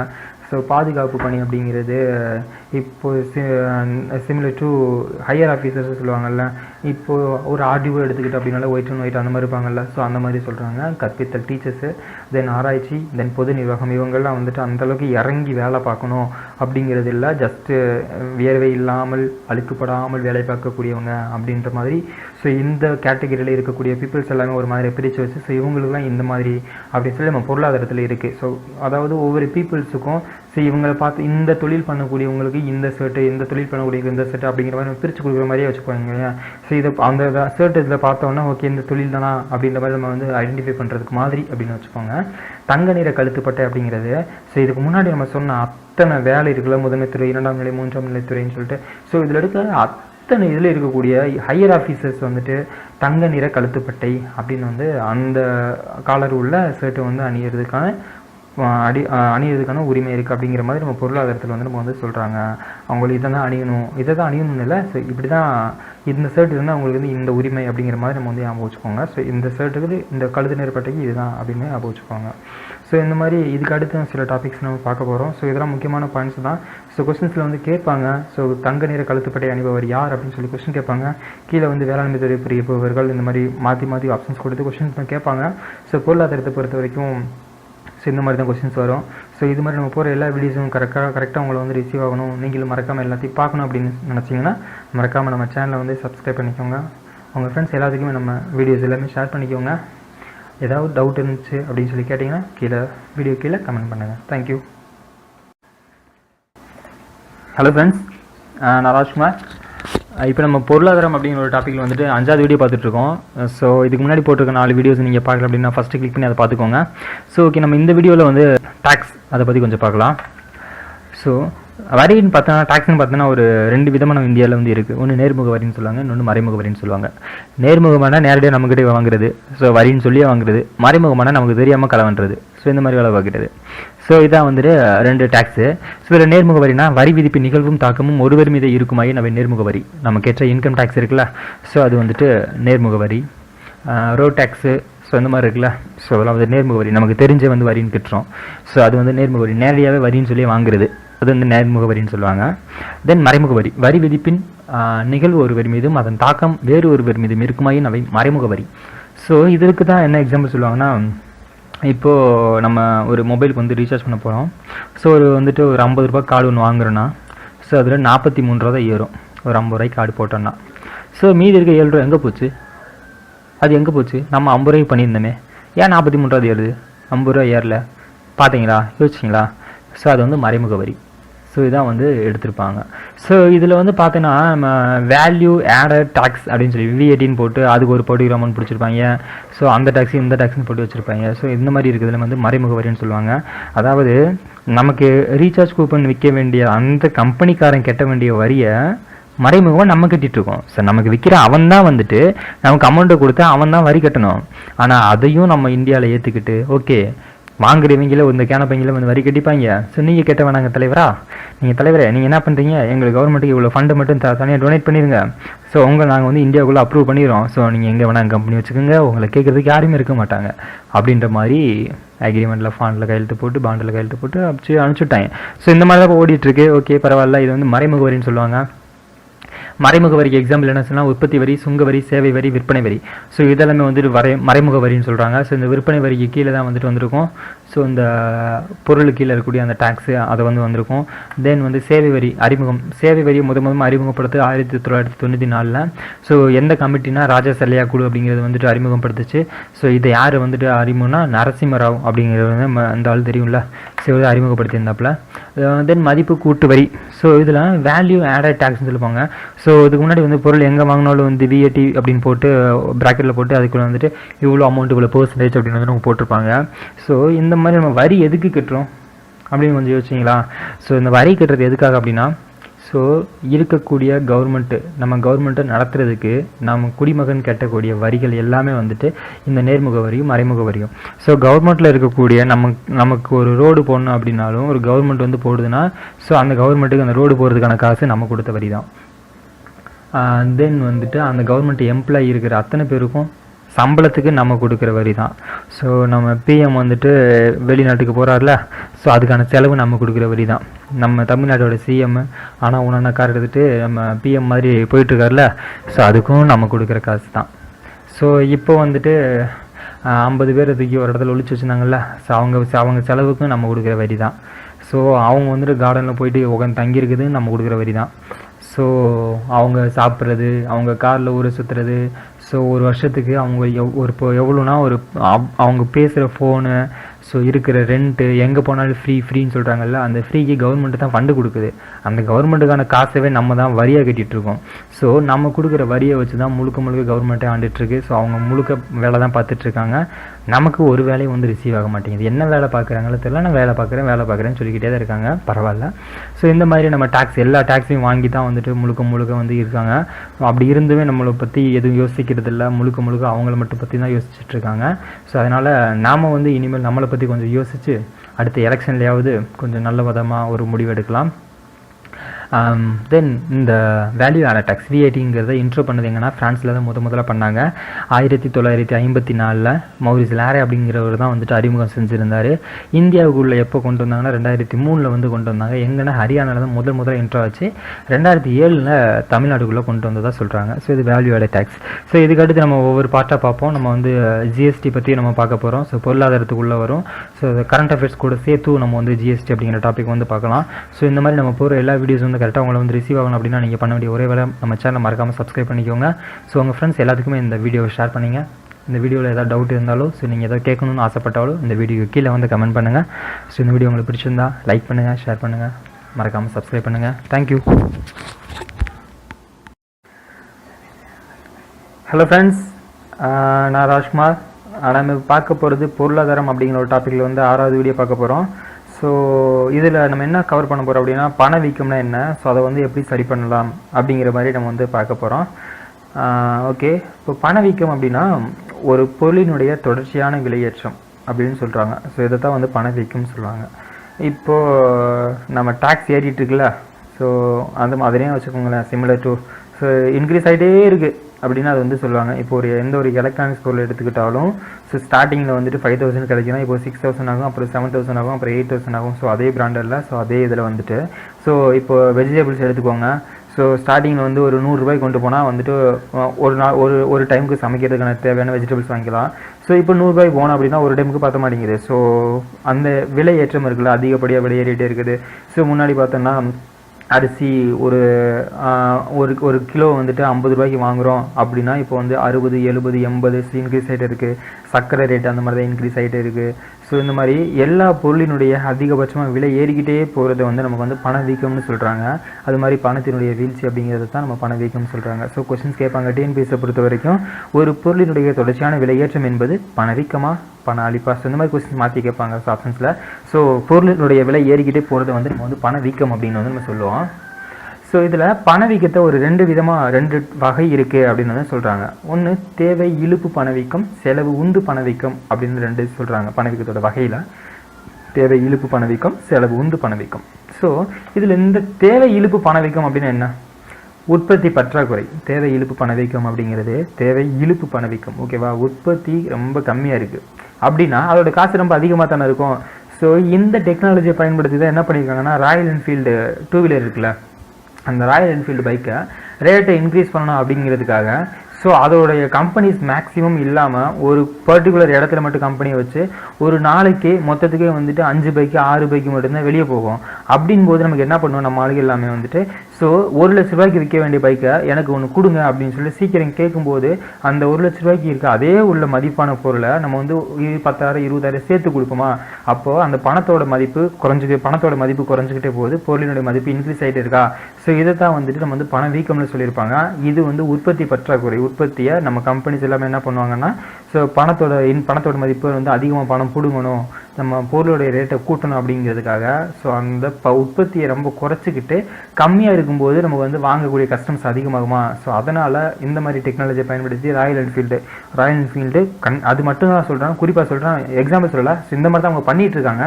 ஸோ ராயல் என்ஃபீல்டுங்கிறது உற்பத்தியை குறைச்சி வச்சுட்டு ஸோ பொருளோட காசை வந்து ரேட்டு கூட்டி வைக்கிறாங்க. ஸோ இது மாதிரி பண்ணிட்டு இருக்குது உற்பத்தி பற்றாக்குறையில் பண அளிப்பு அதிகரித்தல். ஸோ இந்த தான் எக்ஸாம்பிள். ஸோ இப்போ 1 லட்ச ரூபா கொடுக்க வேண்டிய இடத்துல 1,10,000, 1,20,000, 1,30,000 இப்படி மாதிரி நம்ம கொடுத்து வாங்கிட்டு இருக்கோம்ல. ஸோ இப்போ ஒரு பைக் வந்து 1,25,000 ஒரு ராயல் என்ஃபீல்டு.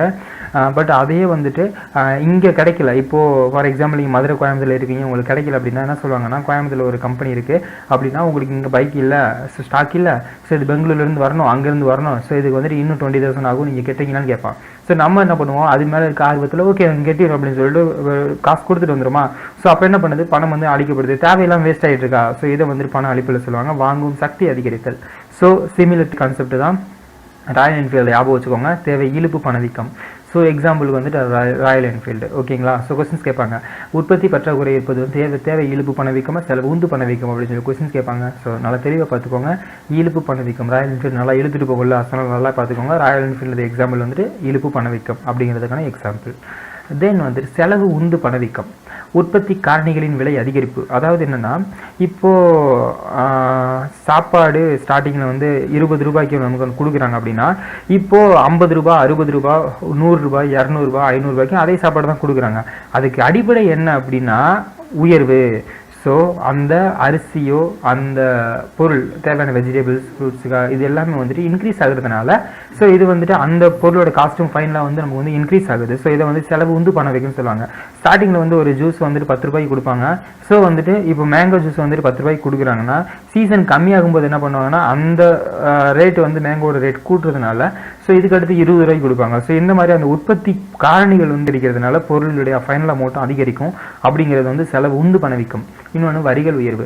இப்போது நம்ம பார்த்தோம், இந்த ஜிஎஸ்டி வரிக்கு அப்புறம் சில ஹோட்டலில் வந்துட்டு ஒரு இட்லியோட ரேட்டு வந்து 30 ரூபா போட்டிருக்காங்க. ஒரு 5 ரூபாய் 10 ரூபாய்க்கு விற்ற இட்லி 30 ரூபா போட்டிருக்காங்கன்னா, வரிகள் இன்க்ரீஸ் ஆகும்போது அந்த ஃபைனல் அவுட்புட்டு நமக்கு வந்து இன்க்ரீஸ் ஆகிறத நமக்கு வந்து செலவு உந்து பணவீக்கம்னு சொல்கிறாங்க. ஸோ தெரியுதுல, செலவு உந்து பணவீக்கம்னா என்ன, தேவை இழுப்பு பணவீக்கம் என்ன அப்படின்னு சொல்லி இந்த வித்தியாசம் தெரியுதுல. ஸோ இதை வந்து சொல்லியிருப்பாங்க. தென் மொத்த விலை குறியீட்டு எண் அப்படின்னு ஒரு வார்த்தை சொல்கிறாங்க. இது என்னென்னா, ஓவராலில் மொத்தமாக வந்துட்டு சில இப்போ அன்றாட தேவையான பொருள்கள் எல்லாத்தையுமே சூஸ் பண்ணி ஸோ அந்த பொருள் எல்லாத்தையும் வந்து ஒரு ஆவரேஜ் ரேட் வந்து கண்டுபிடிப்பாங்க. ஸோ இப்படி இருக்கும்போது ஒரு சாதாரண குடிமகனால் வாங்க முடியுமா அப்படின்ற மாதிரி ஒரு குறியீட்டு எண் வந்து கொடுப்பாங்க. ஸோ அதை வந்துட்டு நாட்டின் பணவீக்கம் வெற்றின் அடிப்படையில் கண்டுபிடிக்கிறது. நாட்டுக்கு மொத்தமாக பணவீக்கம் அப்படிங்கிறது இப்படி தான் கண்டுபிடிப்பாங்கன்னு சொல்கிறாங்க. ஸோ 2004 2005 கிட்டத்தட்ட ஒரு 676 பொருளை வந்து சூஸ் பண்ணிக்கிட்டாங்க நம்ம இந்தியாவில். ஸோ சூஸ் பண்ணிக்கிட்டு ஸோ இது எல்லாத்துக்கும் ஆவரேஜ் ரேட் பார்த்தோம் அப்படின்னா ஒரு பர்டிகுலர் அமௌண்ட் வரும். ஸோ இந்த அமௌண்ட் இருக்குன்னா இது வந்து பணவீக்கம் இருக்கா, ஸோ பணவீக்கம் ஆயிருக்கா, இது வந்து ரேட் இன்க்ரீஸ் ஆயிருக்கா அப்படிங்கிற மாதிரி பார்த்து நாட்டினுடைய மொத்தமாக பணவீக்கத்தை வந்து கண்டுபிடிப்பாங்க. 676 பொருளை வச்சு கண்டுபிடிச்சிருந்தாங்க. இது மொத்த விலை குறியீட்டு எண், நல்லா பார்த்துக்கோங்க. மொத்த விலை குறியீட்டு எண்ணுங்கிறது 676. நுகர்வோர் விலை குறியீட்டு எண் அப்படிங்கிறதா நம்ம வந்து சாமானியமாக ஒரு மக்கள் வந்து வாங்குகிற பொருள் 200 பொருளை வச்சு ஐடென்டிஃபை பண்ணி ஸோ நுகர்வோர் விலை குறியீட்டு எண்ணை வந்து நமக்கு வந்து அவுட்புட்டாக கொடுத்தாங்க. ஸோ இதை கட்டுப்படுத்துறதுக்கு என்னென்ன வழிகள் அப்படின்னு சொல்லி பார்த்தோன்னா, ரிசர்வ் பேங்க் ஆஃப் இந்தியா வந்துட்டு அருமை பண கொள்கை அப்படின்னு ஒன்று மெத்தடை வந்து சூஸ் பண்ணி நமக்கு வந்து இந்த பணவீக்கத்தை வந்து கட்டுப்படுத்துகிறாங்க. ஆர்பிஐ வந்துட்டு அருமை பண கொள்கை கொஸ்டின்ஸ் கேட்பாங்க. ஸோ பணவீக்கத்தை கட்டுப்படுத்த ஆர்பிஐ மேற்கொண்டுள்ள முறை என்ன அப்படின்னு சொல்லி கொஸ்டின் கேட்பாங்க. அருமை பணக்கொள்கைன்னு சொல்லுவோம். மத்திய நிதியமைச்சர் வந்து நிதி கொள்கை, பணக்கொள்கை மையம்ங்கிறது ஆர்பிஐன்னு சொல்லுவாங்க. பணக்கொள்கையை தீர்மானிப்பவர் வந்துட்டு ஆர்பிஐயோட கவர்னர். ஸோ இதை வந்துட்டு சரி பண்ணக்கூடியவர், இதை கவர்னர் தான் வந்துட்டு ஸோ ஓகே இந்த மாதிரி ஸ்டார்ட் பண்ணலாம் அப்படின்ற மாதிரி அவருக்கு தான் அந்த அதிகாரங்கள் இருக்குது. ஸோ இதை கட்டுப்படுத்துறதுக்கு ஆர்பிஐ மேற்கொள்கிற வரி என்ன அப்படின்னா அருமை பணக்கொள்கை அப்படின்னு சொல்லுவாங்க. ஸோ இதை வந்து நம்ம பார்த்தோம் பணவீக்கம்னு என்ன, ஸோ அதில் வந்துட்டு 2 வகைகள் என்ன, ஸோ அப்படின்னா என்ன, ஸோ அதை எப்படி சரி பண்ணலாம், அதை யாரை சரி பண்ணுறதுக்கான தகுதி இருக்குது, so reserve bank of India அதுக்கு என்னென்ன மெத்தட் சூஸ் பண்ணோம், ஸோ அதுக்கான அதிகாரம் யாருக்கு இருக்குது அப்படின்னு நம்ம வந்து பார்த்தோம். ஸோ இதுக்கு அடுத்து சில வீடியோஸில் இந்த மாதிரி டாபிக்ஸ் எல்லாமே நம்ம பார்க்க போகிறோம். ஸோ நம்ம போகிற எல்லா வீடியோஸும் கரெக்டாக உங்களை வந்து ரிசீவ் ஆகணும் அப்படின்னு சொல்லி நீங்கள் நினச்சிங்கன்னா நீங்கள் பண்ண வேண்டிய ஒரே வேலை நம்ம சேனலை மறக்காமல் சப்ஸ்கிரைப் பண்ணிக்கோங்க. உங்கள் ஃப்ரெண்ட்ஸ் எல்லாத்துக்குமே இந்த வீடியோவை ஷேர் பண்ணுங்கள். இந்த வீடியோ உங்களுக்கு பிடிச்சிருந்தா லைக் பண்ணுங்கள், கண்டிப்பாக கீழே கமெண்ட் பண்ணுங்கள். தேங்க்யூ. ஹலோ ஃப்ரெண்ட்ஸ், நான் ராஜ்குமார். இப்போ நம்ம பார்க்க போகிறது பொருளாதாரம் அப்படின்னு ஒரு டாப்பிக்கில் வந்துட்டு 7வது வீடியோ பார்க்க போகிறோம். ஸோ இதுக்கு முன்னாடி பணவீக்கம் அப்படின்னு என்னென்னு பார்த்தோம். ஸோ இது பண அளிப்புனா என்ன அப்படின்னு சொல்லி நம்ம இந்த வீடியோவில் வந்து பார்க்கலாம். ஸோ இதில் பண அளிப்பு அப்படின்னு எடுத்துக்கிட்டாலே M1 M2 M3 M4 அப்படின்னு ஒரு 4 நம்பர்ஸ் வந்து நமக்கு சொல்லுவாங்க. ஸோ இந்த 4 நம்பர்னா என்ன அப்படின்னு நமக்கு தெரிஞ்சுக்கணும். அதாவது டிஎன்பிசி கொஸ்டின் பொறுத்த வரைக்கும் M2 அப்படிங்கிறதுனா என்ன அப்படின்னு கொஸ்டின்ஸ் கேட்பாங்க. M1 அப்படின்னா என்ன அப்படின்னு சொல்லி கொஸ்டின்ஸ் கேட்பாங்க. ஸோ அப்படின்னா என்ன தெரிஞ்சுக்கலாம். அதாவது M1 அப்படின்னா என்னென்னா குறுகிய பணம் சொல்லுவாங்க. அதாவது பொதுமக்களிடம் உள்ள செலவாணி கொள்கை, அன்றாட செலவுக்கு வச்சிருக்கக்கூடிய காசை வந்து M1ன்னு சொல்லுவான். M2ன்னு என்னென்னா நமக்கு செலவுக்கு வச்சிருக்க காசோட அஞ்சலகத்தில் எவ்வளோ சேமிப்பு பண்ணி வச்சுருக்கோமோ அதையும் சேர்த்து நான் M2ன்னு சொல்லுவாங்க. M3ன்னு என்னென்னா அன்றாட செலவு பண்ண காசு, அஞ்சலகத்தில் சேமித்த காசு, அது போக பேங்க்கில் கால வைப்புக்கு கொஞ்சம் அதிகமான காலமாக வச்சுருக்கோம்ல அந்த காசு, இதை 3ஐயும் சேர்த்தோம்னா M3. M4 அப்படின்னா நம்ம அன்றாட செலவு பண்ணுற காசு, அஞ்சலக சேமிப்பு, வங்கியில் உள்ள காசு, அது போக பல்வேறு நிதி அமைப்புகளில் சேமிச்சு வச்ச எல்லா காசும் மொத்தமாக வச்சுருக்க காசு எல்லாத்தையும் M4ன்னு சொல்லுவாங்க. ஸோ இந்த M1 M2 M3 M4 so இப்படின்னா என்ன அப்படின்னு சொல்லி கொஸ்டின்ஸ் கேட்பாங்க. ஸோ அதனால் இதுதான் ஸோ வந்து தெரிஞ்சுக்கோங்க. தென் வங்கி. ஸோ பேங்க் அப்படிங்கிறது கொஞ்சம் இதில் முக்கியமான ஒன்றா இருக்குது. ஸோ முதலாக இங்கிலாந்தில் தான் பேங்க் வந்து ஓப்பன் பண்ணியிருந்தாங்க. இந்தியாவில் ஓப்பன் பண்ணது எந்த பேங்க் அப்படின்னா பேங்க் ஆஃப் ஹிந்துஸ்தான் வந்து ஓப்பன் பண்ணியிருந்தாங்க. இந்தியாவில் ஓப்பன் பண்ணது பேங்க் ஆஃப் ஹிந்துஸ்தான், இந்தியர்களால், ஸோ இந்தியன் பீப்புள்ஸ்னால் ஓப்பன் பண்ணது பஞ்சாப் நேஷனல் பேங்க். ஓகேங்களா, மொதல் பேங்க்கு இங்கிலாந்து பேங்க்கு, இந்தியாவில் ஓப்பன் பண்ணது ஹிந்துஸ்தான், பேங்க் ஆஃப் ஹிந்துஸ்தானை. இந்தியர்கள், இந்தியன் பீப்புள்ஸால் ஓப்பன் பண்ண பேங்க் வந்துட்டு பஞ்சாப் நேஷனல் பேங்க். ஸோ இது வந்து ஓப்பன் பண்ணியிருப்பாங்க. தென் மாகாண வங்கி. ஸோ மாகாண வங்கியில் வந்து பாருங்க முக்கியமான பாயிண்ட்டு 1803 பெல்கால் பேங்க் அப்படின்னு சொல்லுவாங்க. பெல்கால் பேங்க் அப்படிங்கிறது 1803 கிரியேட் பண்ணி வச்சுருந்தாங்க, ஓப்பன் பண்ணியிருந்தாங்க. 1840 வந்துட்டு மும்பை பேங்க்னு ஓப்பன் பண்ணி வச்சுருந்தாங்க. 1843 மதராஸ் பேங்க் அப்படின்னு ஓப்பன் பண்ணி வச்சுருந்தாங்க. ஸோ இந்த 3 பேங்க்கையும் 1921 இணைச்சாங்க. ஸோ இணைச்சோன்னா அதுக்கு பேர் என்ன பேர் அப்படின்னா இம்பீரியல் பேங்க்குன்னு மாற்றினாங்க. இம்பீரியல் பேங்க்குன்னு சொல்லிட்டு 1921 இந்த இம்பீரியல் பேங்க்கை மறுபடியும் SBI அப்படின்னு சொல்லி பேரை மாற்றி 1955 இதை வந்து தேசியமயம் ஆக்கிட்டாங்க. ஸோ மாகாண வங்கியில் பெல்கால் பேங்க்கு, மும்பை பேங்க்கு, மதராஸ் பேங்க்கு, இந்த 3 பேங்க்கையும் இணைச்சி இம்பீரியலை மாற்றினாங்க. இம்பீரியலை SBIன்னு மாற்றி தேசியமயமாக ஆக்கிட்டாங்க 1955. ஓகேங்களா.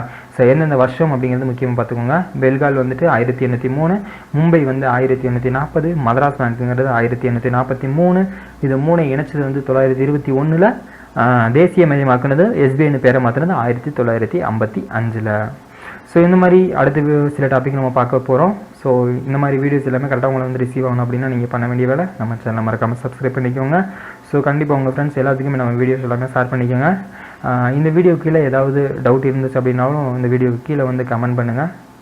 தேங்க்யூ. ஹலோ ஃப்ரெண்ட்ஸ், நான் ராஜ்குமார். இப்போ நம்ம பார்க்குறது வந்துட்டு பொருளாதாரம் அப்படிங்கிற ஒரு டாப்பிக்கில் வந்து 8வது வீடியோ பார்க்குறோம். ஸோ இதில் நம்ம கவர் பண்ண போகிறது என்னென்னா பங்குச்சந்தை அப்படின்னா என்ன அப்படின்னு சொல்லி நம்ம வந்து பார்க்க போகிறோம். ஸோ பங்குச்சந்தை அப்படின்னு முதல்ல எங்கே வந்து கிரியேட் ஆச்சு அப்படின்னா 1875 பாம்பே ஸ்டாக் எக்ஸ்சேஞ்ச் அப்படின்னு சொல்லிட்டு கிரியேட் ஆச்சு. ஸோ அதில் சிம்பிள் வந்துட்டு சென்சஸ்ன்னு சொல்லுவாங்க. ஸோ பங்குச்சந்தை எங்கே கிரியேட் ஆச்சு முதலாக 1875 பாம்பே ஸ்டாக் எக்ஸ்சேஞ்ச், சிம்பிள் வந்து சென்சஸ். தென் வந்து தேசிய பங்குச்சந்தை வந்து மும்பையில் 1994 சிம்பிள் வந்து நிஃப்டின்னு சொல்லுவாங்க, NIFTY, நிஃப்டின்னு சொல்லுவாங்க. ஸோ மொத்தம் வந்து 24 இருக்குது நம்ம இந்தியாவில். தமிழ்நாட்டில் 2 இருக்குது, சென்னையிலையும் கோயம்புத்தூர்லேயும். ஸோ முக்கியமான பாயிண்ட்ஸ் தமிழ்நாட்டில் எங்கெங்கே இருக்குன்னு சொல்லி கொஸ்டின்ஸ் கேட்பாங்க. இதில் முக்கியமான பாயிண்ட்ஸ் இந்த 3மே முதல்ல எங்கே கிரியேட் ஆச்சு, அதனுடைய சிம்பிள் என்ன, தேசிய பங்குச்சந்தை எங்கே இருக்குது, அதனுடைய சிம்பிள் என்ன, மொத்தமாக இந்தியாவில் எத்தனை இருக்குது, தமிழ்நாட்டில் எத்தனை இருக்குது. ஸோ பார்த்துக்கோங்க. Then SEBI, security exchange board of India அப்படின்னு சொல்லுவாங்க. ஸோ செபிங்கிறது 1988 இது சட்டமுறையை மாற்றினது 1992. ஸோ இதில் வந்து செபியில் ஒன்று சொல்லுவாங்க, இந்த பங்கு சந்தையில் சில பேர் வந்துட்டு இந்த அதில் நம்ம நியூஸ் பேப்பர் எடுத்துகிட்டு வணிகம் அப்படின்னு ஒரு பக்கத்தில் வந்து பார்த்தோம்னா காளை, கரடி, கலைமான், முடவாத்து. ஸோ இந்த சிம்பிள்ஸ் எல்லாமே, இந்த இமேஜஸ் எல்லாமே அதில் லோகோ எல்லாமே அதில் இருக்கிறது நம்ம பார்க்கலாம். ஸோ அப்படின்னா என்னென்னா இந்த காளை சிம்பிள் இருக்கிறது எல்லாமே வந்துட்டு அந்த காளை சிம்பிள் போட்டுக்கோங்க என்ன பண்ணியிருப்பாங்கன்னா, ஸோ இந்த பங்கு சந்தையில் இது வந்துட்டு இந்த பொருளுடைய மதிப்பு உயரும் அப்படின்னு வந்து சிந்தனை இருக்கிறவங்க எல்லாமே அந்த பொருளுக்கு காளை சிம்பிள் வந்து கொடுத்து வச்சுருப்பாங்க. ஸோ குறையும் அப்படின்னு சொல்லி கொடுத்தவங்க கரடி சிம்பிள் கொடுத்து வச்சுருப்பாங்க. ஸோ கலைமான் அப்படிங்கிறது ஆஃபரில் கொடுத்து வச்சுருப்பாங்க. ஸோ ஓகே இது நல்ல ஆஃபரில் இருக்குது அப்படிங்கிற மாதிரி கொடுத்து வச்சுருப்பாங்க. முடவாத்து அப்படிங்கிறது பங்கு கிடைக்காதவர்களுக்கு வந்து அந்த முடவாத்து சிம்பிள் கொடுத்துருப்பாங்க. ஸோ TNPSC கொஸ்டின்ஸ் வரைக்கும் கரடி சிம்பிள் கிடைச்சவங்க வந்துட்டு பங்கு சந்தை உயர்மனை கொடுப்பவரா, குறையுமனை கொடுப்பவரா, ஆஃபரில் கொடுக்குறவரா, இல்லை கிடைக்காதவரா அப்படின்னு சொல்லி ஒரு சிம்பிளை கொடுத்துட்டு ஸோ இதில் வந்துட்டு என்னவா இருக்கும் அப்படின்னு வந்து நமக்கு வந்து கொஸ்டின்ஸ் கேட்பாங்க. ஸோ தென் வந்துட்டு செபிங்கிறது முக்கியமான point, security exchange board of India அப்படிங்கிறதும். ஸோ இதோட எக்ஸ்ப்ளனேஷன் கேட்பாங்க செபிங்கிறதும். ஸோ அதை வந்து தெளிவாக பார்த்துக்கோங்க. ஸோ இந்த 4 சிம்பிள் அது மாதிரி இது எதுக்கு பயன்படுதும் அப்படின்னு நம்ம வந்து கொஸ்டின்ஸ் கேட்பாங்க. தென் மக்கள் தொகை அப்படின்னு ஒன்று கொஞ்சம் முக்கியமான பாயிண்ட்டு. ஸோ மக்கள் தொகை கணக்கு மால்தஸ் மக்கள் வந்து இந்த மால்தஸ் என்ன சொல்லியிருந்தாங்கன்னா மக்கள் தொகை பற்றி, இந்த மக்கள் வந்து பெருக்கல் விகிதத்தில் அதிகரிச்சுட்டு போகிறாங்க. 2 பேர் இருந்தால் 2 × 2 4, அப்போ வந்து 4 × 4 16. ஸோ இந்த மாதிரி பெருக்கல் விகிதத்தில் அதிகரிச்சுட்டே போகிறாங்க அப்படின்னு வந்துட்டு இந்த மக்கள் தொகை கணக்கெடுப்பை பற்றி மால்தஸ் வந்து சொல்லியிருந்தார். அவங்களுக்கு தேவையான உணவு வந்து கூட்டல் விகிதத்தில் அதிகமாகிட்டு போயிட்டு இருக்கு. உணவுங்கிறது கூட்டல் விகிதமும், மக்கள்ங்கிறது மக்கள் பெருக்கம், மக்கள் தொகை வச்சுக்கோங்க. மக்கள் பெருக்கம், மக்கள் தொகை அப்படிங்கிறத வச்சுக்கோங்க. மக்கள் தொகை வந்து பெருக்கல் விகிதத்திலையும், உணவுங்கிறது கூட்டல் விகிதத்திலையும் அதிகரிச்சுட்டு போகுது அப்படின்னு சொன்னவர் மால்தஸ். ஸோ கொஸ்டின்ஸ் TNPSC பொறுத்த வரைக்கும் கொஸ்டின்ஸ் கேட்பாங்க. மால்தஸ் கூற்றுப்படி மக்கள் தொகை எந்த விகிதத்தில் அதிகரிக்கிறது? மால்தஸ் கூற்றுப்படி மக்கள் உணவு ஆனது எந்த விகிதத்தில் அதிகரிக்கிறது அப்படின்னு கொஸ்டின்ஸ் கேட்பாங்க. மக்கள் தொகைங்கிறது பெருக்கல் விகிதம், உணவுங்கிறது கூட்டல் விகிதம். ஓகேங்களா? உத்தம அளவு மக்கள் தொகை கோட்பாடு அதை அறிமுகம் செஞ்சவர் எட்வின். உத்தம அளவு மக்கள் கோட்பாடு எட்வின். இந்திய மக்கள் தொகை வெடிப்பு எந்த வருஷத்துலேருந்து எந்த வருஷம் அப்படி பலந்துக்கிட்டு எரிஞ்சுக்கிட்டு இன்க்ரீஸ் ஆனிச்சு அப்படின்னா 1960 1990 வரைக்கும். மக்கள் தொகை பெரும் பிளவு நடந்தது 1921. ஸோ முக்கியமான வருஷம் மக்கள் தொகை பெரும் பிளவு ஏற்பட்ட வருடம் எது அப்படின்னு சொல்லி கொஸ்டின்ஸ் கேட்பாங்க. 1921. மக்கள் தொகை வெடிப்புங்கிறது 1960 1990. உத்தம அளவு மக்கள் தொகை கோட்பாடுங்கிறது எட்வின். ஸோ ஞாபகம் வச்சுக்கோங்க. முக்கியமான பாயிண்ட்ஸ் நம்ம இது வரைக்கும் கொடுத்த அத்தனை பாயிண்ட்ஸுமே ரொம்ப ரொம்ப முக்கியமான பாயிண்ட்ஸ் மட்டும் தான் நம்ம கொடுத்துருக்கோம். ஸோ இதில் முக்கியமான பாயிண்ட்ஸில் சில மிஸ்ஸான வீடியோஸ், மிஸ்ஸான டாபிக்ஸ், மிஸ்ஸான கண்டென்ட் எல்லாமே வந்துட்டு இதுக்கடுத்து நம்ம வந்து கொடுப்போம். ஸோ இதோட வந்துட்டு நம்ம பொருளாதாரம் அப்படிங்கிற டாபிக் முடிச்சுட்டு, ஸோ இதுக்கடுத்து வந்துட்டு ஜாகிரஃபி இருக்குது, புவியியல் இருக்குது. ஸோ அந்த அமைப்பில் நம்ம பார்க்க போகிறோம். ஸோ அதை முடிச்சதுக்கப்புறம் நம்ம வந்துட்டு இது வரைக்கும் நம்ம பார்த்த அந்த ஜென்ரல் சயின்ஸில் இருக்கக்கூடிய சில மிஸ் பண்ண கண்டென்ட்ஸ் எல்லாத்தையுமே நம்ம வந்துட்டு ஃபைனலாக வந்துட்டு வீடியோஸை வந்து நம்ம அப்லோட் பண்ண போகிறோம். ஸோ அதனால் நீங்கள் வந்துட்டு கண்டிப்பாக நம்ம சேனலை சப்ஸ்கிரைப் பண்ணால் மட்டும்தான் நம்ம போகிற அப்பப்போ எல்லா வீடியோஸும் வந்து கரெக்டாக உங்களுக்கு ரிசீவ் ஆகும். எந்த பிளேலிஸ்ட்டில் எந்த வீடியோஸ் ஆட் ஆகிருக்கு அப்படிங்கிறது உங்களுக்கு வந்து கரெக்டாக ரிசீவ் ஆகும். ஸோ அப்படி எல்லாமே ரிசீவ் ஆகணும், நீங்களும் மறக்காமல் பார்க்கணும் அப்படின்னா நீங்கள் வந்து நம்ம சேனலை வந்து மறக்காமல் சப்ஸ்கிரைப் பண்ணிக்கோங்க. ஸோ எந்த டவுட்ஸ் எது இருந்தாலும் அந்த வீடியோவுக்கு கீழே வந்து கமெண்ட் பண்ணுங்கள். ஸோ எந்த டைமில் நாங்கள் வந்து உங்களுக்கு வந்து ஆன்சர் பண்ணுவோம். இந்த மாதிரி வீடியோஸ் எல்லாமே கரெக்டாக பார்க்கணும் அப்படின்னா நம்ம சேனலை மறக்காமல் சப்ஸ்கிரைப் பண்ண வேண்டியது மட்டும்தான் உங்கள் வேலை. உங்கள் ஃப்ரெண்ட்ஸ் எல்லாத்துக்குமே ஷேர் பண்ணிக்கோங்க. இந்த மாதிரி வீடியோஸ் பிடிச்சிருந்தா லைக் பண்ணுங்கள், ஷேர் பண்ணுங்கள், சப்ஸ்கிரைப் பண்ணுங்கள். தேங்க்யூ.